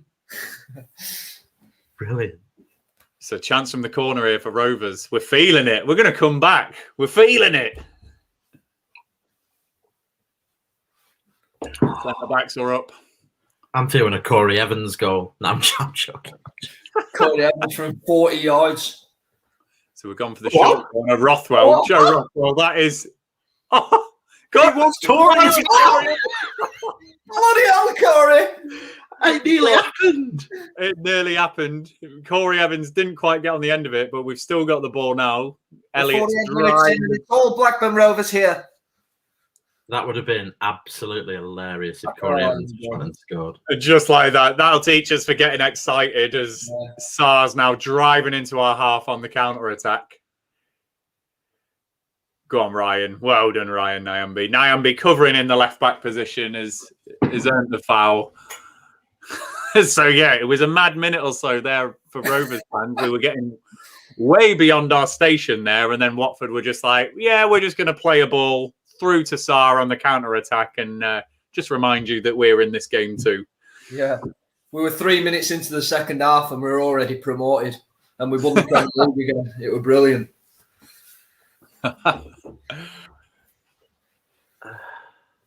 Beer 52, that's another one who does Beer 52. There's a few of the Rovers chat lads that do Beer 52, Matt. Jesus, ref, that's an elbow. He's just elbowed him. Bloody GBH, that. That was terrible. Ryan. Oh, that hamstring's not 100%. Telling you, he's not comfortable. Look at the way he's moving. It's like a poorly tuned violin. He's just not sprinting, is he? He's not sprinting on it. That's ball from Rothwell there. You've just got to clear that ball. So Watford are in our half. Sema's played it into Hughes, then to Cleverley, and now out wide to SAR, who's going to cross the ball in.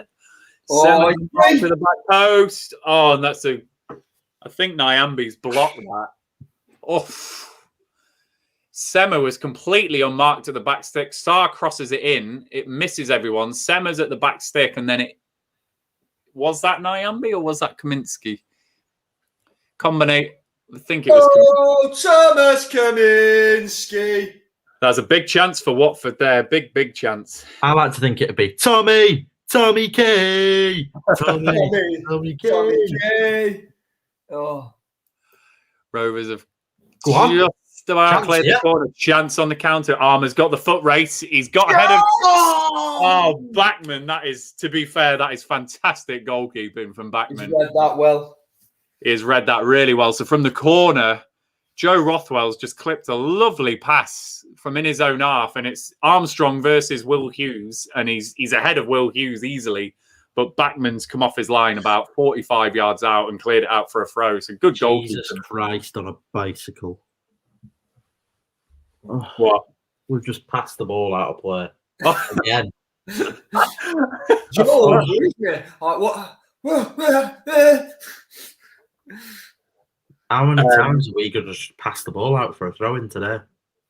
Chris, I think I don't think he's injured per se, so I don't think Pike's incoming yet, but he's visibly not sprinting for the ball.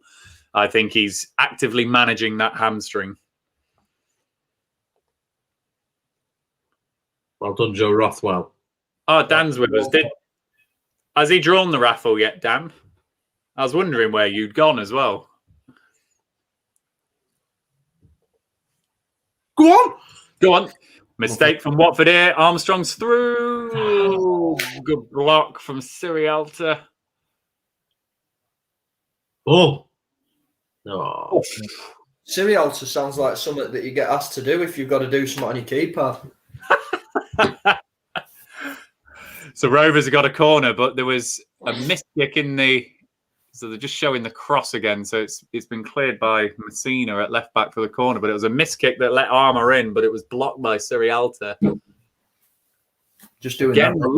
We're looking lively again, and we've seen this. We saw it in the first half, this game, and the Forest game. Looking lively and bright. Played Corey Evans, by the way. 2 or 3 good passes in this movement. Dak's now out on the right wing. I don't want you there, Dacky. Go and get involved in the box. I know. It might be time, boys. E-I-E-I-E-I-O. What? We've put it back. So Rothwell intercepted. Oh, Corey. Now they're in. Oh, Is that going to be the story of the half, do you think?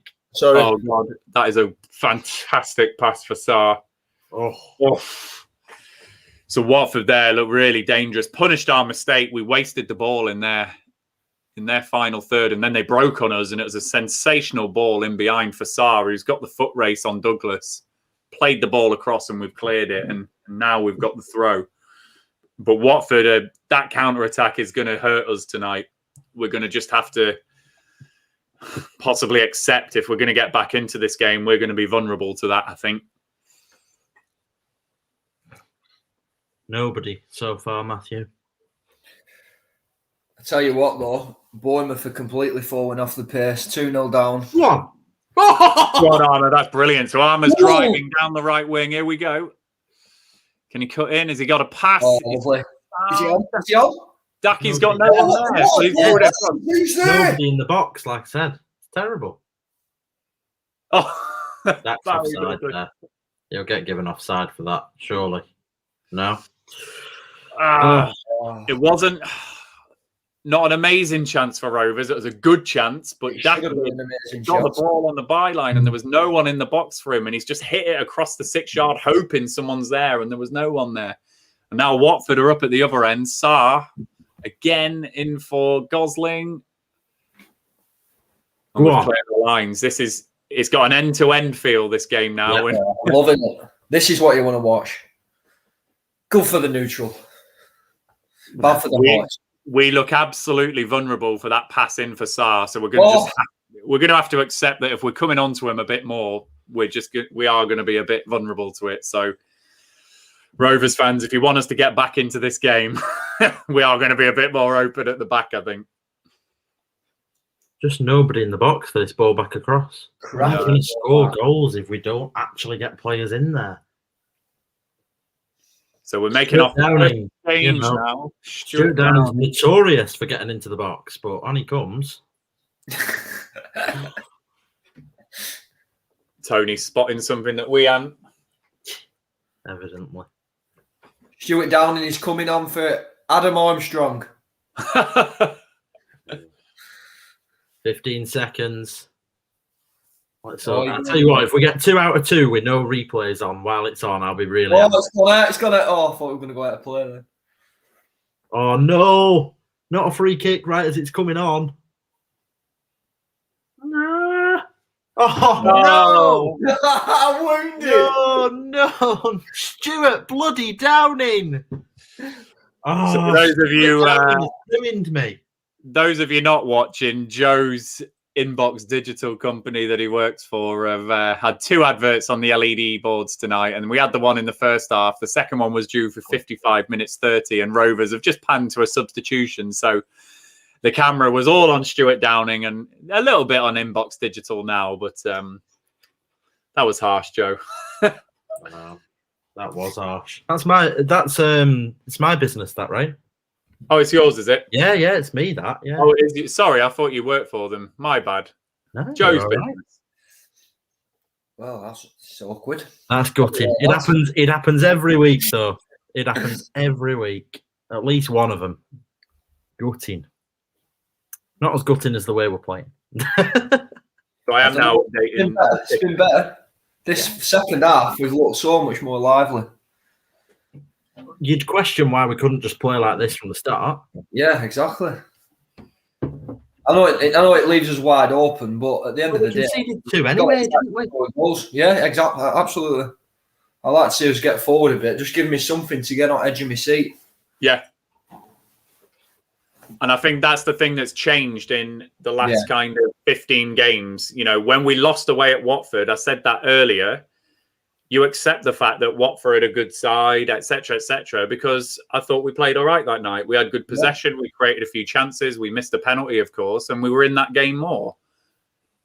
But those games where we're not looking likely is just... That's a ball. Just cleared by Messina. Shirt sponsor next season? I don't think so. Not unless all you lot in the comments want a website building. I don't think I'm going to manage that.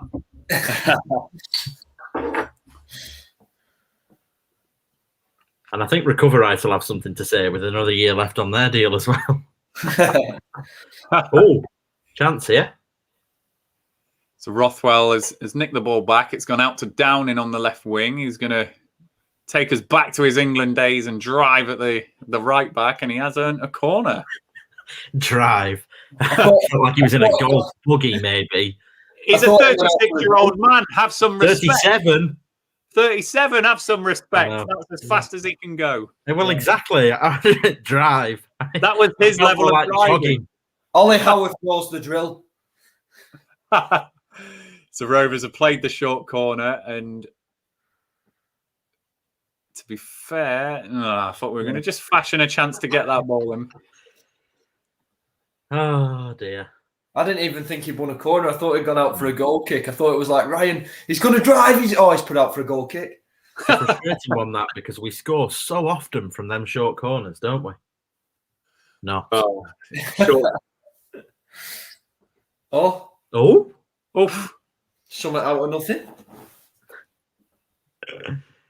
That looked really weird because that Screwfix advert did a ball going into the net just as he caught the ball. I thought he'd like slip past him.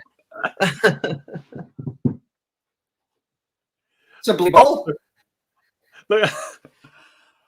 Oh, sorry. He's just electric, isn't he? He is electric. We're just going to have to accept the fact Sar's just going to have a lot of joy this second half. And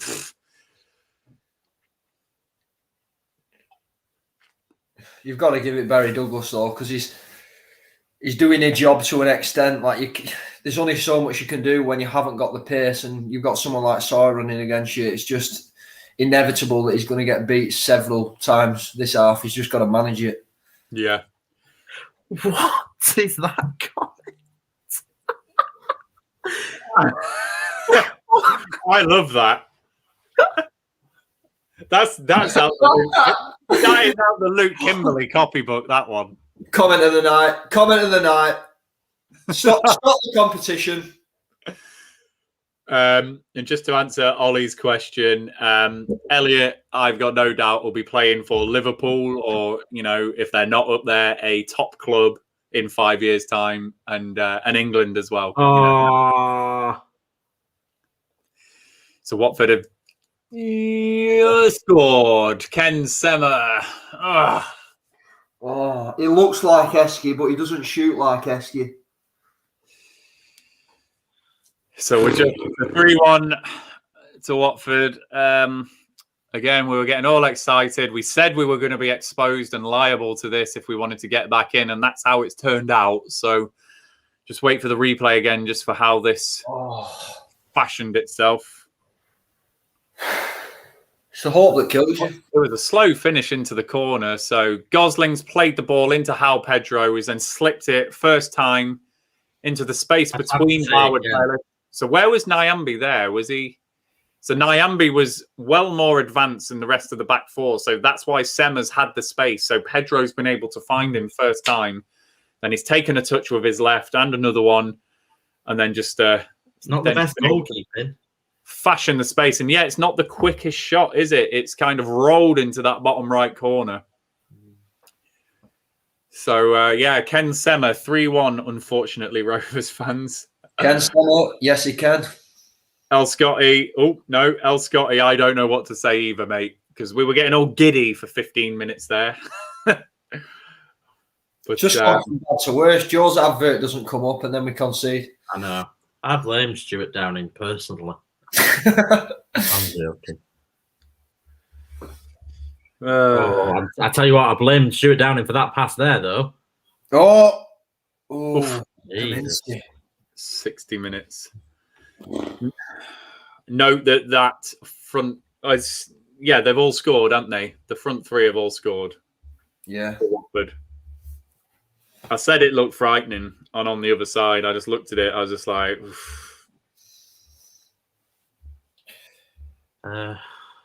dear. The more depressed us three get, the more viewers we seem to get.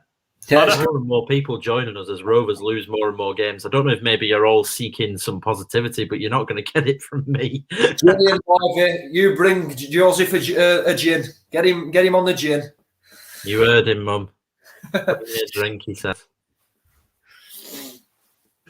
Oh dear. So for those of you not watching, we are 63 minutes into the game now. Rovers 3, Rovers 1. One drive. As we got a chance again. It's still surely not. So what happened here? Will Hughes, Gosling gives the ball away. Actually, Hughes played it into Gosling. Gosling gave it straight to Armstrong, who's then just gone on his bike and just drove down that left side, fashioned a chance onto his left foot, and Backman saved it well at his near post. And from the kind of resulting throw, we've got the corner now. I just want to see us put this corner into the box. I'm sick of us playing corners short every single time.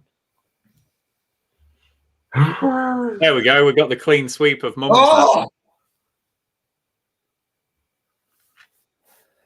There you go, Joe. We've got the clean sweep of Mums, I think. Have we? That's it. Open the gin. That's what I mean. Crikey. There's a lot of love for Mrs. H as well from Michael Pearson.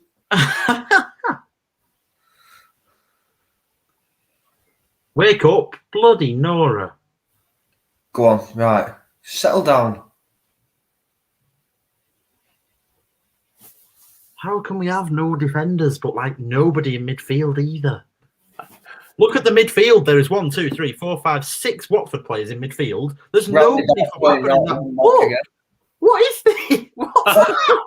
What's Bradley? I'm seeing. What's Bradley Dack doing there? What is Bradley Dack doing there? They've got 5 players marking the midfield, and we've not a single person there. It's terrible. Where's the formation gone? That passage there, Joe. I wish I could have taken a photo of it, because that you could have. I will. In fact, I'm going back and I'm going to take a photo of it. He's brave in risking the stream. I'm taking a screenshot of that. I'm going to put that on Twitter later. What on earth is that? That is terrible. I can't remember his name, but Numbers, who was in the chat earlier, the Chilean bloke. Yeah. Learton is coming on. So Watford breaking with a bit of intent here. We've got Swansea and Norwich supporters watching. I assume that's because they want us to try and beat Watford for them, but... Stick with us. We're going to do it. Here in hope rather than expectation. Who's number 7 who came on for Watford? I missed that one. Is that this Yeah. Zinckernagel or whatever? 𝐿𝐿𝐃𝐄𝐄, yeah. Zinckernagel. Good player. He's got a name. It's like a nice name that you call your old man, isn't it? Zinckernagel. Saw down that right. He did get in behind again and pulled the ball back, but we got it clear. So Elliot. Oh, lovely touch. Oh.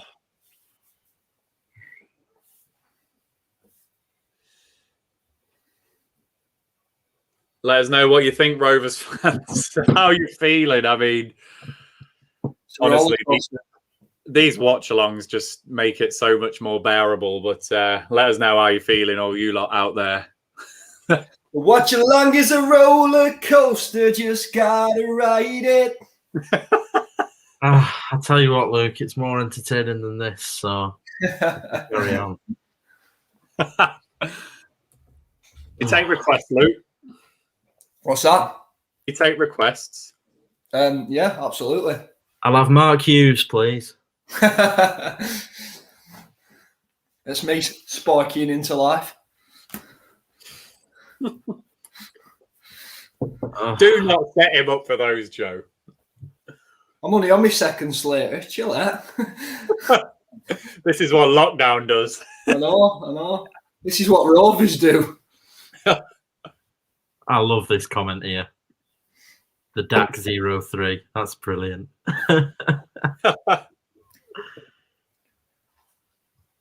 So Watford have got a corner here. Swinging in from the left. Oh, gee whiz. And now it's a corner for them on the other side. I think Trooster-Kong thinks he had a chance here. So let's just have a look. He did. He should have won that header, to be fair to him. And he's missed the header. He's just mistimed it. Great name. Love his name. Yeah. Captain for Nigeria. You know, at this level, it makes a difference. If you've got captain of a country playing at championship level, you know, Nigeria aren't a bad international side, are they? Neither are Namibia.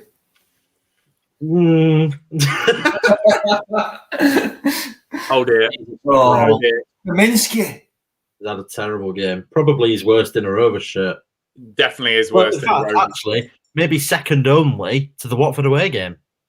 Yeah. So for those of you not watching, Watford took the corner from the right-hand side and Kaminsky has flapped at the ball. So let's just watch the replay. So he just has to catch that on the edge of his 6-yard box. Yes, Sirialta's made it difficult for him, but he's just absolutely flapped at it. Sirialta's got there ahead of him, really. And then Branthwaite's cleared it off the line. Rothwell and Dak off. Fun. Wow. Who's it for? That is unbelievable. Like Rothwell's been our most influential player this game. Going forward. Brereton's on, definitely. I can see him on the left. So we'll see who the other one is. Here we go. Dolan and Brereton on for Dak and Rothwell. At 3-1 down, could we not have managed to get Dak, Dolan, Elliott and Rothwell all on the pitch at the same time? I mean, has it happened yet? Rothwell's got to stay on. Rothwell has to be on this pitch. Oh, he's kept it in. Oh, that is amazing. Referee! Wow.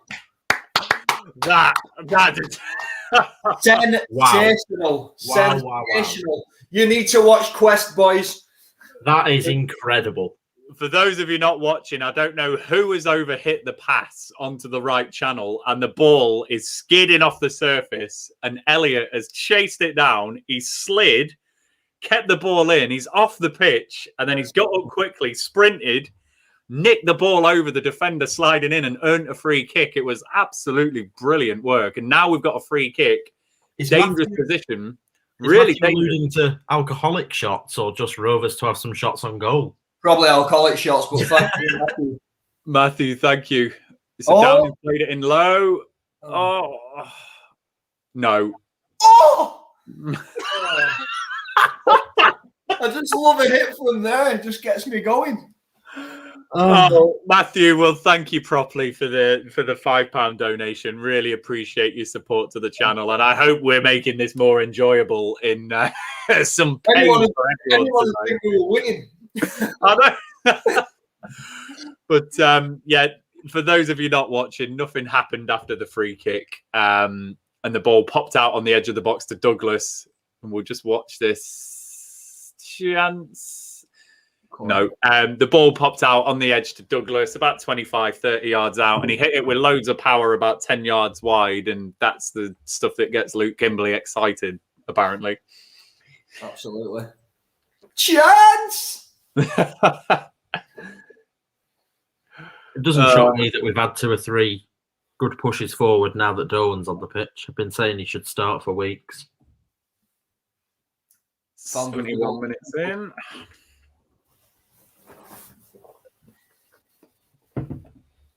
I cannot believe this game is 3-1. Makes an absolute mockery of all the prep I did on the other side. 8 goals they've scored all season away from home, conceded 9. Terrible.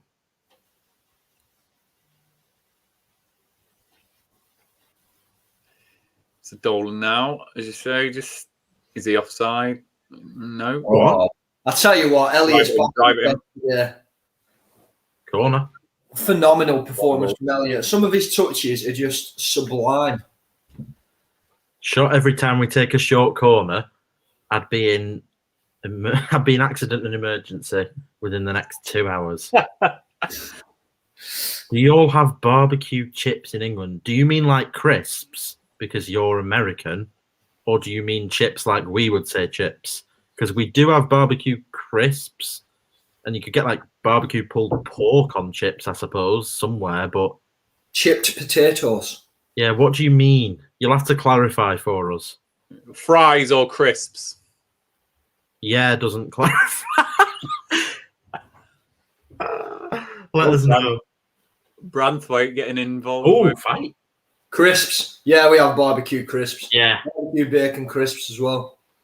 Yeah, although didn't barbecue crisps go away for a while? Were they is that the black ones? Yeah, but they do bacon, barbecue bacon there, and it's more of a... I quite like the...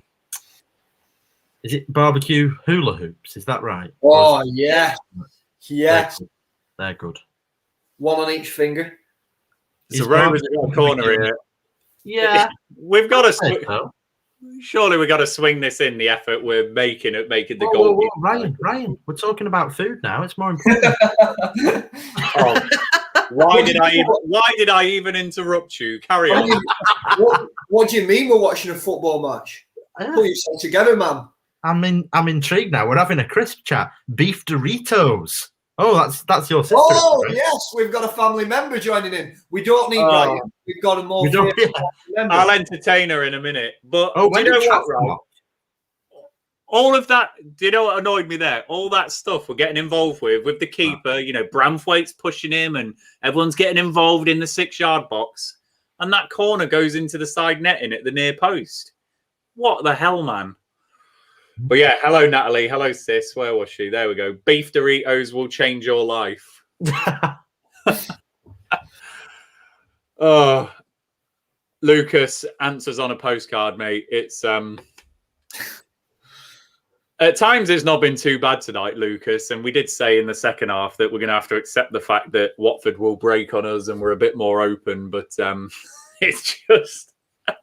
I would absolutely love it if you send us some barbecue chips from Ohio, and I will definitely try them live on air. And I will love it if he sends us some barbecue chips. Love it. Do it. Read the nutritional information. Read it and understand it, Luke. What's Tom on about here? Club statement. I think he's implying, will we see the end of Tony M tonight? Right, okay. I thought something had dropped during the game, which I wouldn't put past our club. Can you imagine? We are delighted to announce that Mark Hughes will take over. He comes out like The Rock in the middle of WrestleMania, music and everything. Gives Tony Mowbray a swift one and takes over for the rest of the game. If you smell what Mark Hughes is cooking. For those of you not watching, I think you can guess that the Rovers' response since going 3-1 down has been fairly non-existent. So we're talking about crisps, wrestling. Oh, what a shout. And State McCoys, you can't beat them. Joe's just gone. Football is out of the equation.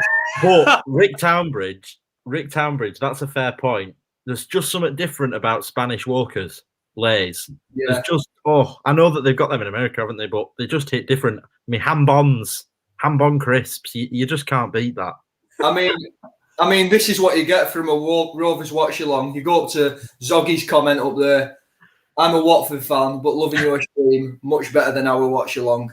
That's what we want. That's what we're talking about. Come and watch 3 boys talking about crisps. What flavour crisps does Mowbray? Everything but football. If you had to sum him up at the moment, he's a packet of ready salted, isn't he? He's ready salted. He is ready. What do you think he actually eats, though? What do you reckon? Cheese and onion. Do you think? Yeah. I think something really random, like Monster Munch or something. I bet he eats like chicken parmo McCoys or whatever. Brilliant. I reckon he's prawn.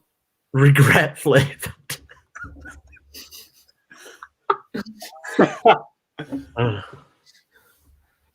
Salt and shit, yeah. I love that we're sustaining over 100 views talking about. I know. It's brilliant. Should we go through the whole team? Himself in his underpants don't get this. We're absolutely gone on this channel tonight, Rovers fans. If you want Elliot, game analysis, sensations, definitely sensations. Oh God, we should do a crisps 11. Yeah, sure. The first team has. If our Chilean fans here, what do you call them? Are they crisps, chips? Like, what would you call them there? And what flavours have you got so we can give Ben Brereton a flavour? I'll tell you what, Natalie's thrown in a good one for Mowbray. I could see him, not that one, this one. I could see him eating scampi fries. Yeah. There's a pub walk, a pint and a pack of scampi fries. Yeah. Pork scratchings or something in the pub. Quavers, he's a shout. You sounded so much like Peter Kay when you said that.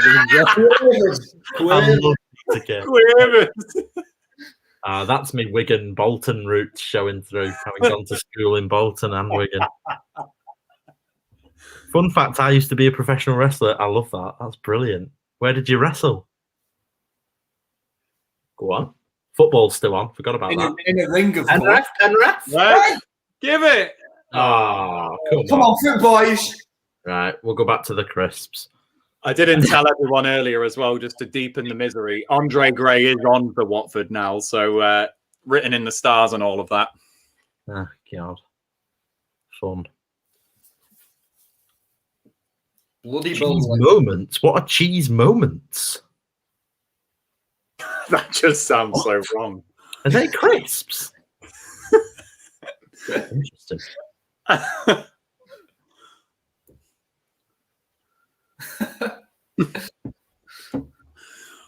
legendary oh wow, fair enough. I love that. That's cool. Really cool. Oh, get in. Watford petitioning for Gray to come off. That's what we like. Oh, go in. Trust me. He's a former Burnley player. He's going to score a goal. Oh, God. Look at that. That random fact is almost as good as Asafa Powell following me on Twitter. That still blows my bloody mind, that does. That is true. If you want to check that, fact check it, go on Twitter, Asafa Powell following Luke Kimberley. You heard it here first. And I feel like we need to add some more detail to that story, Luke. So Asafa Powell, this is a guy that's been to Olympic Games and will have all of these sponsors and people who he's met through his whole life around the world. And he follows about 100-odd people, I think. Was that the number, Luke? 100-odd people? About 1,000, I think. About 1,000 out of his hundreds of thousands of followers. So out of all these people he's met, all these sports stars he's rubbed shoulders with, he's got a very low ratio of people that he follows on Twitter. And he follows Luke. Like, what the hell is that about? I mean, you only need to watch one of these watch-alongs to realize why. why he would follow everything Rovers chat, and he's getting it. He's getting it on a regular basis, and it's got to make a Jamaican sprinter happy. I think we've had a really good shout there on the Twiglets for Tony Mowbray. Twiglets, yeah. Hang on. Twiglet. That is a good shout. You could just imagine he's going to pan back to him in a minute. He's going to put his bottle of water down. He's going to have a pack of Twiglets. Great ball from Brereton. I can't believe that 3-1 down, he's not took the ambi off, to be fair, if he's genuinely nursing. Exactly. Let's see Dan Pike. Let's see Conor McBride. Oh. Corner. So for those of you not watching that are sticking with us for some God-known reason, the reason we're doing all this kind of laughing and joking is we've not really made a chance in the last 15 minutes. The reason we're doing it is to stay sane. There has been a few kind of, we're getting into the box, but nothing of note. We have got a corner now, though, so let's see. Let's have some egg on my face. We've put it in. And we've scored! Yeah! Yes! Benny B! Oh, Come on! Come on! He loves a goal against Watford. He bloody loves it. Egg on Hildred's face. Come on, get the eggs! Has he nodded it in? No, it's with his foot. Go on. Oh, sack Ryan Hildred, bring in Natalie Bavin. This is happening. Come on. So, those of you not watching, we've taken a really deep corner. I think... Ryan! Yes!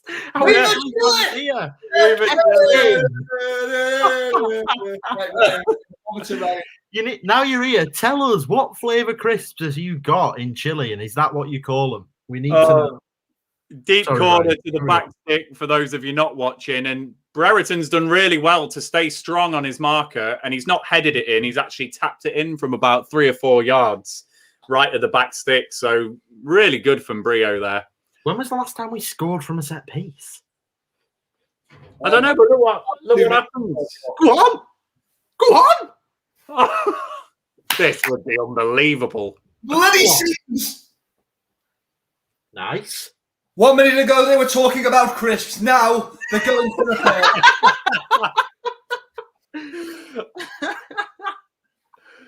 Oh, God. Oh. Ooh. Oh, tell you what. How long left? 7 minutes and then added time. Yeah, Simon, you're spot on. Mike did say that. They are rubbish with balls into the box. And Joe showed that stat at half-time, didn't he? Or said that stat. We had 0% successful crosses. Gareth, sorry, in all the excitement, I've not updated the banner. We are on 83 now. I mean, listen, Serialta is not the Chilean masterpiece. Ben Brereton is the hero that Chile's been waiting for. So you can't blame him for cheering him on. And I mean, who would have known it? It's come by an absolute miracle that this man is a Chilean, the Stoke-born Chilean. Stoke-on-Trent.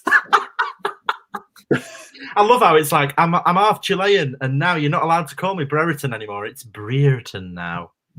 It's all a marketing plan, I'm telling you. Wizardry, absolute wizardry. Look at that. With all this talk of Chris, what's the odds we equalise with a chip? Come on, I like that. Oh, Ollie James. That gets an applause. Yeah. Brilliant, son. Ollie is at the wheel.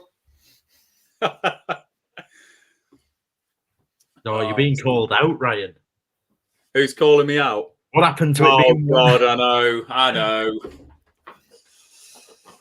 Tell you. Bring in Natalie Bavin. You can have her, mate. Should we do it?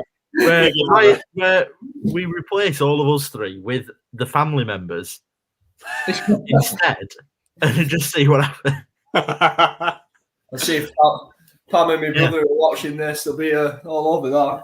Instead of crisps, it'll just be some random chat about, I don't know, shopping or something. I don't know. Is that really sexist? But that's what that's what I expect. I don't know. I like a bit of shopping. It's just not clothes shopping. Well, what would you like? I like to shop for crisps. Yeah, crisps. There we go. Come on. Come on. Football. Good football. Not Oh, the best ball. That's a foul, surely. no, he's got away with it.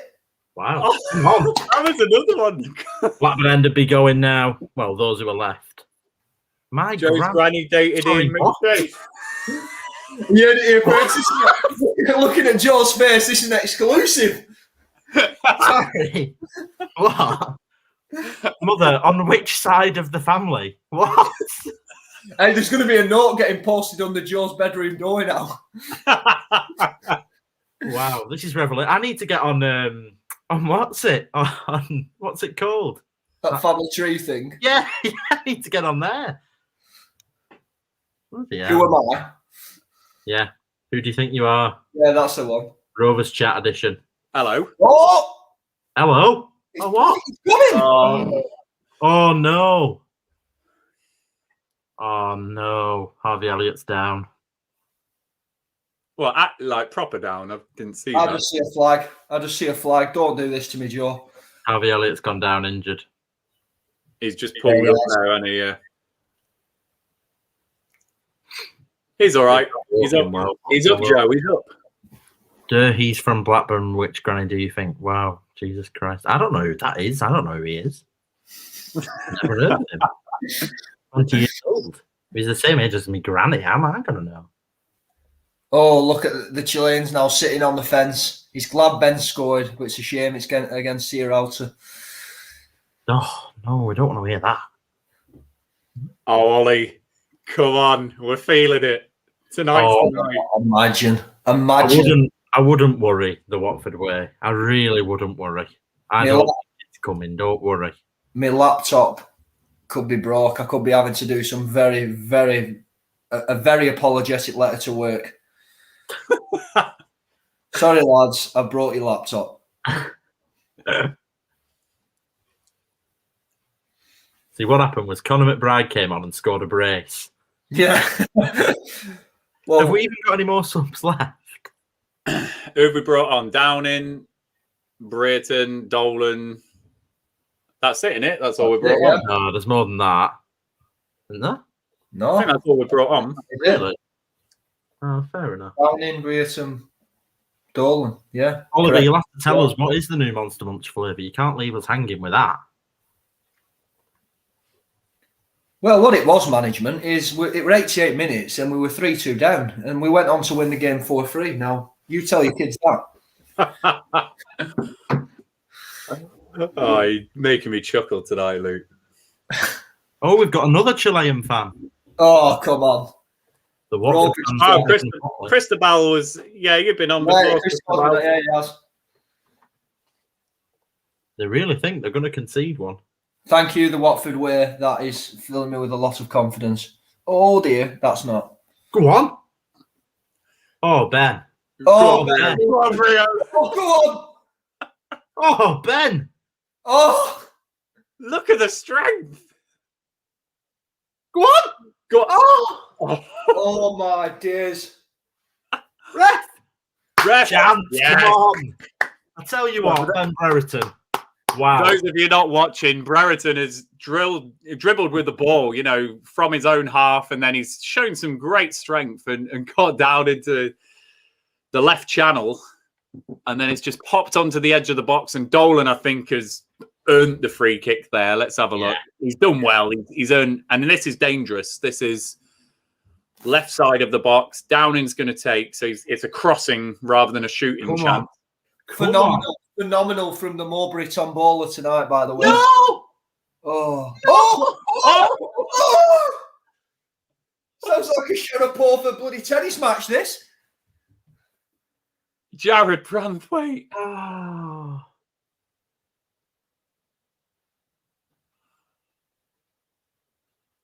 We haven't all died, by the way. Oh, dear. It's probably tense. Oh, dear. Oh, dear. Someone go to him.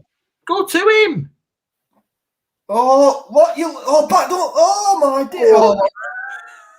Right, other end. Come on. I will attempt to describe Like this a in a minute. basketball match, by the way, We're into guys. added time for that. Yeah. And we don't know how long, it doesn't say. Show the board. Switch. It'll do though. It's down in that corner. 4 minutes. 4 minutes. So I'll just describe this for people not watching. Sorry. So the first bit was the free kick that we had. Downing played it. It wasn't a high cross he put in. It was a low one. And Branthwaite was at the back stick. So let's see what happens with this.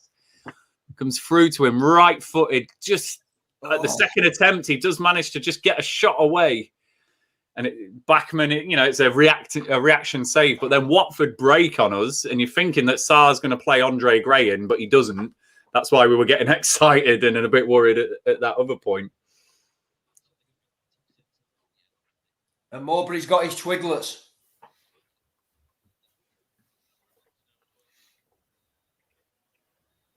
It was 4 minutes added time for the person that asked.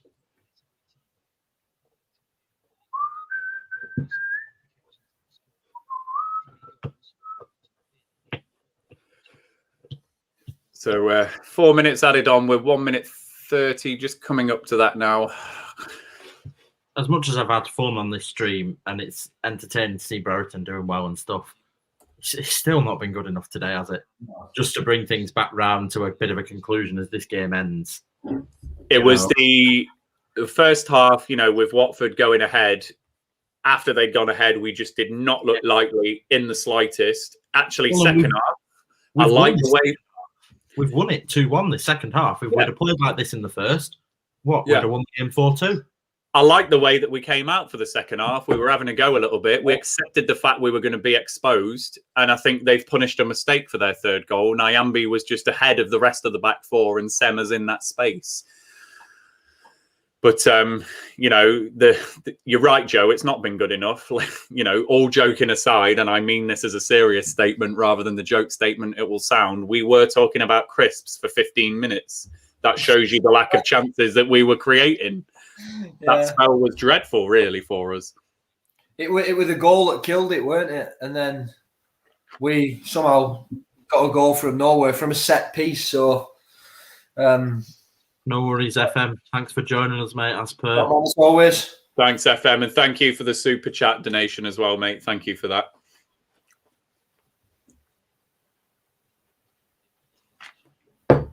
So we are into Hail Mary territory now. 1 minute to go of the stoppage time. 93 minutes into the game. Oh, I remember. I just thought it was 5 minutes then for a minute. So Kaminski's launched it. We've not won the header, so... And Kaminski's up for the corner, and he scored! Luke. Shocking. Get Pam on. If you're a Watford fan and you're hiding under your desk, I really wouldn't hide under your desk. There's no need. Trust me, you're going to be fine. Yeah, 30 seconds left. It's game over. That is going to be it now. What a comment from Ron Hart, by the way. Not a clue. Bombshell. Luke, you had a few people then. Oh, so sorry. Shocking. Bit of excitement. Oh dear. Thanks very much, Watford Way. We really appreciate you guys joining us. We don't mind having opposition fans here when you're not all being knobs. Yeah. Oh dear. So, Luke, sum up your initial thoughts to that match. There were moments where you could just get a little bit excited, but like you said before, you've got to bring it back down to earth. And on the whole, there were just two big periods in the game where we just not doing it really, just not creating chances, not looking lively, not enough men getting forward. The start of the half, like you said, we accepted that we have to be wide open to get goals, and perhaps we just need to do that a little bit more. We need to be a bit more offensive and maybe attack from the front, because we get into periods in games where we look fairly comfortable on the ball, but I think Joe said it actually at the start of the game, we just have a non-existent midfield where we'll have isolated people up top. Bradley Dack sitting in at right back for periods. We have no creativity, no link up between defence and attack, no real pace to change a defensive aspect into an attacking sort of chance. And on the whole, there were some pretty poor performances tonight, but Elliott back to his best, which was good. I think Brereton made a massive difference on that team today, and if he doesn't start at the weekend, I'll be hugely, hugely surprised. We started both halves well, and really we just didn't capitalise. And all three of their forwards were exciting, they were pacey, and they all got on the score sheet in the end. And we knew where the danger was, and didn't really deal with it. And Joe, I'm just looking at the table now. We are down to 15th place, unfortunately. We're level on points with Nottingham Forest. We are now 3 points off 12th place. Do you have to do this to me? We're only 3 points above 19th place, which is Huddersfield Town on 36. So the season is really unravelling in front of our eyes, isn't it? And we have spoken about this on the streams leading up to this. Make no mistake, Saturday, forget Mowbray's future, take that out of the equation. We've lost 5 in a row. We're sliding down the table. Saturday is absolutely must win now, isn't it? Is it? Does it matter anymore? Mate, so Coventry City are 20th on 34 points. If they win that game, they go 2 points behind us. That is. I know everyone. This is a quick plug to the Mowbray thing that we did on Monday. So do watch that if you haven't. On that, Ian has a talk about Kenny Dalglish losing 6 games. Well, in my opinion, it's a completely different era, that, and yes, we've got to nod to it, but the reality of it is we cannot lose 6 games on the bounce, and that 6th game be Coventry. With all due respect to Coventry, there's got to come a point that you turn it around. That's really, really poor, and like Ryan says, the 20th in the league. That we can't honestly let that happen. Even if we're going to enter out to mid-table mediocrity, it's not good enough. I don't think we're going to Saturday's game with Tony in charge. Do you think that's it? I've just got a feeling tonight could be the club statement, or tomorrow. Probably Damo or even Mark Venus for the weekend. Hughes in by the following week, something like that, or whoever it's going to be. We've now piled on huge pressure onto a game against Coventry City at home. And Coventry will be looking at that thinking, we've said it before, if you're looking to win a game and whatever, Rovers are the side, aren't they? So, I mean, Coventry will be loving it because, say what you want about Coventry City, they have their opinions on Tony Mowbray and Mike Venus. And, Coventry fans will be looking for that game to really to get one over on, not just Blackburn Rovers, but, the management. And just to Coventry. Just remind everybody of the 6 fixtures after the Coventry City game. So when we're saying it's a must-win, the 6 fixtures after it are Reading away, Millwall away, Swansea at home, Brentford at home, Bristol City at home, who have obviously got Nigel Pearson now, and then Norwich away. They are the next 6 after Coventry. Genuinely, with the run of form that we are in, and if we don't beat Coventry, where's the next win coming from? I think there's more than enough, and it's not a change of tune. It's not, it's not a change of tune at all. It's just, I said after the Barnsley game, that might be it. I said after the game after that, it might be it. But now I just think it probably is. It's not my opinion that he should or he shouldn't go. I've just got a feeling that he will. But there's 4 or 5 teams that even if we have a terrible, terrible run until the end of the season, I still don't think we'd go down. There's enough teams that are going to go down anyway, but it's still not good enough. Very difficult. Having this conversation, should we? It's insane. Absolutely. That we're talking about. Absolutely right, Joe. We shouldn't be having this conversation. I'm just going to mute as a helicopter goes over my house. Go ahead, Luke. I'll shamelessly plug myself for the weekend then. At 8:20 on Saturday morning, I'm going on BBC Radio Coventry on behalf of Rovers Chat. When I said, yeah, sure, I'll do it, I didn't realise it was going to be so early in the morning, but yeah, it might be interesting because by then we might be having a different discussion. But yeah, how many points to stay up? That's a good question. Maybe pre-match for the next game, we'll try and look at that. How many points we think it'll be? Yeah.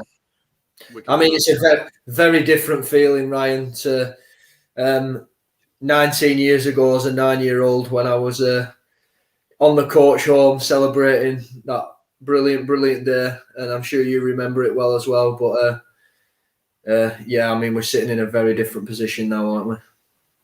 Yeah, it's not a good run of form for Rovers, and you know, I don't want to sit here and say we're in a relegation battle and things like that, but football is a game of momentum, and someone did drop it in the comments about Hull City. You have to stop a downward spiral. And I genuinely look at those fixtures after Coventry City. If we do not get the win, we are going to do well to win one of those games with the way that we are currently playing. And then you're piling into April and the fixtures don't get any easier. You know, and I even look towards the end of April. I'm looking at it here. Sheffield Wednesday away, going to be fighting for their life at that point. Huddersfield at home, potentially fighting for their life at that point if they're still down there. Rotherham away on the 1st of May, second to last game. Birmingham at home. I just think we need to be careful. I really do, before we sleepwalk into something. Yeah, definitely. So that's why I think it's must win, Joe. It's the thing that it's the momentum, the negative momentum that could start if we don't win that game on Saturday. I mean, I just don't think we'll get close enough to relegation without sacking the manager. So if it was ever that we were so close and it was becoming an actual relegation fight, he would be gone. Because as well, and that would almost pretty much guarantee that we'd stay up, because every single manager that's been signed in the Championship this season has done better than the one who came before him. I don't know if that's first, but every single one. Barnsley, Watford, obviously. Who else have we got? There's a few. Well, Bristol City last night. Bristol City, there you go. So, yeah, I don't know. Woodgate got a good response, to be fair. He's gonna take them out of the playoffs, but he got a good response initially. Oh dear. So Rovers fans, that I mean it. That was a hugely entertaining watch along tonight. I did actually have a right blast, even in defeat. And actually, I've forgotten the fact that we've lost that game 3-2, but we have. And it's 5 defeats on the bounce now for Rovers. I wish it was 5 wins, 5 defeats on the bounce, and that's not easy at any level. So we do need to turn this around on Saturday. Make no mistake. We are going to be going to the live stream on the post-match in about 15 or so minutes' time. So we'll give you all a break to go and dust yourself down, cry into your pillows, do whatever you need to do. But do join us at about 10 p.m. for our usual 4-man panel that we will have tonight. And we'll just carry on this conversation. We'll see where we go and what we're going to do and whatever. Joe, Luke, I don't know if you're going to be in the comments and interacting with us as well. I think it's telling that I would rather now have a brew and open my laptop and do a bunch of work than discourse more about how terrible we are and how we might go down. Yeah. It is telling. It is really telling. It is. But we go again on Saturday, don't we? We will go again on Saturday. We give the entertainment value, that is for sure. Others might not, but us three. I tell you what, though, fair play, and you touched on it, Ryan. We had a lot of fun with that today, and we like to think that you guys have had a lot of fun with it as well. I think that's probably the most viewers we've had. That's the highest watch along we've had, of these streams, and significantly higher than most of our streams in general. You can imagine what all the group chats were like. I mean, El Scotty and all his mates in group chats were like, "Get on here, boys." They're talking about Chris. It's brilliant. It really is brilliant. But genuinely, if you did get enjoyment out of it, great, and we do. Thank you. Thank you all. We try our best, and we really appreciate you being here, and especially those of you that try your best to financially support the channel as well. That's massively appreciated. Yeah, we really do. Thank you to all the super chatters tonight. You'll be on the fans wall for the next stream. Whether Dan's got it turned around for the post-match, we'll see. I'll have a word with him. He might get you all on there. If not, you will be on the other side and the pre-match live stream for the next game as well, for the commentary game. So, yeah, let's have a 10-minute or so break. We'll be back for the post-match. Luke, Joe, thanks ever so much for persisting with that and giving up your time. It looks like fans. Looks like an au revoir from Luke Kimberley MBE, so I'll take that. Oh, there we go. Look, Simon, get Luke Kimberley and MBE. So absolutely, I concur with that. For those of you that aren't going to join us for the post-match, have a good rest of your day, evening, wherever you are in the world. But please do hop along onto it. We'll get that live in about 10 minutes or so. And again, we'll chew the fat on a Rovers defeat. But yeah, we'll see you soon. And I will leave you all with the message from 6yardsout.com. See you later, guys.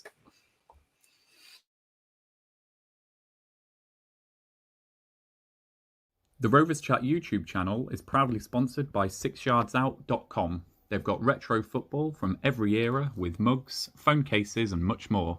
They also have plenty of Rovers goods, including apparel with the famous 94-95 season and this season's kit. Check them out using the link in the description below.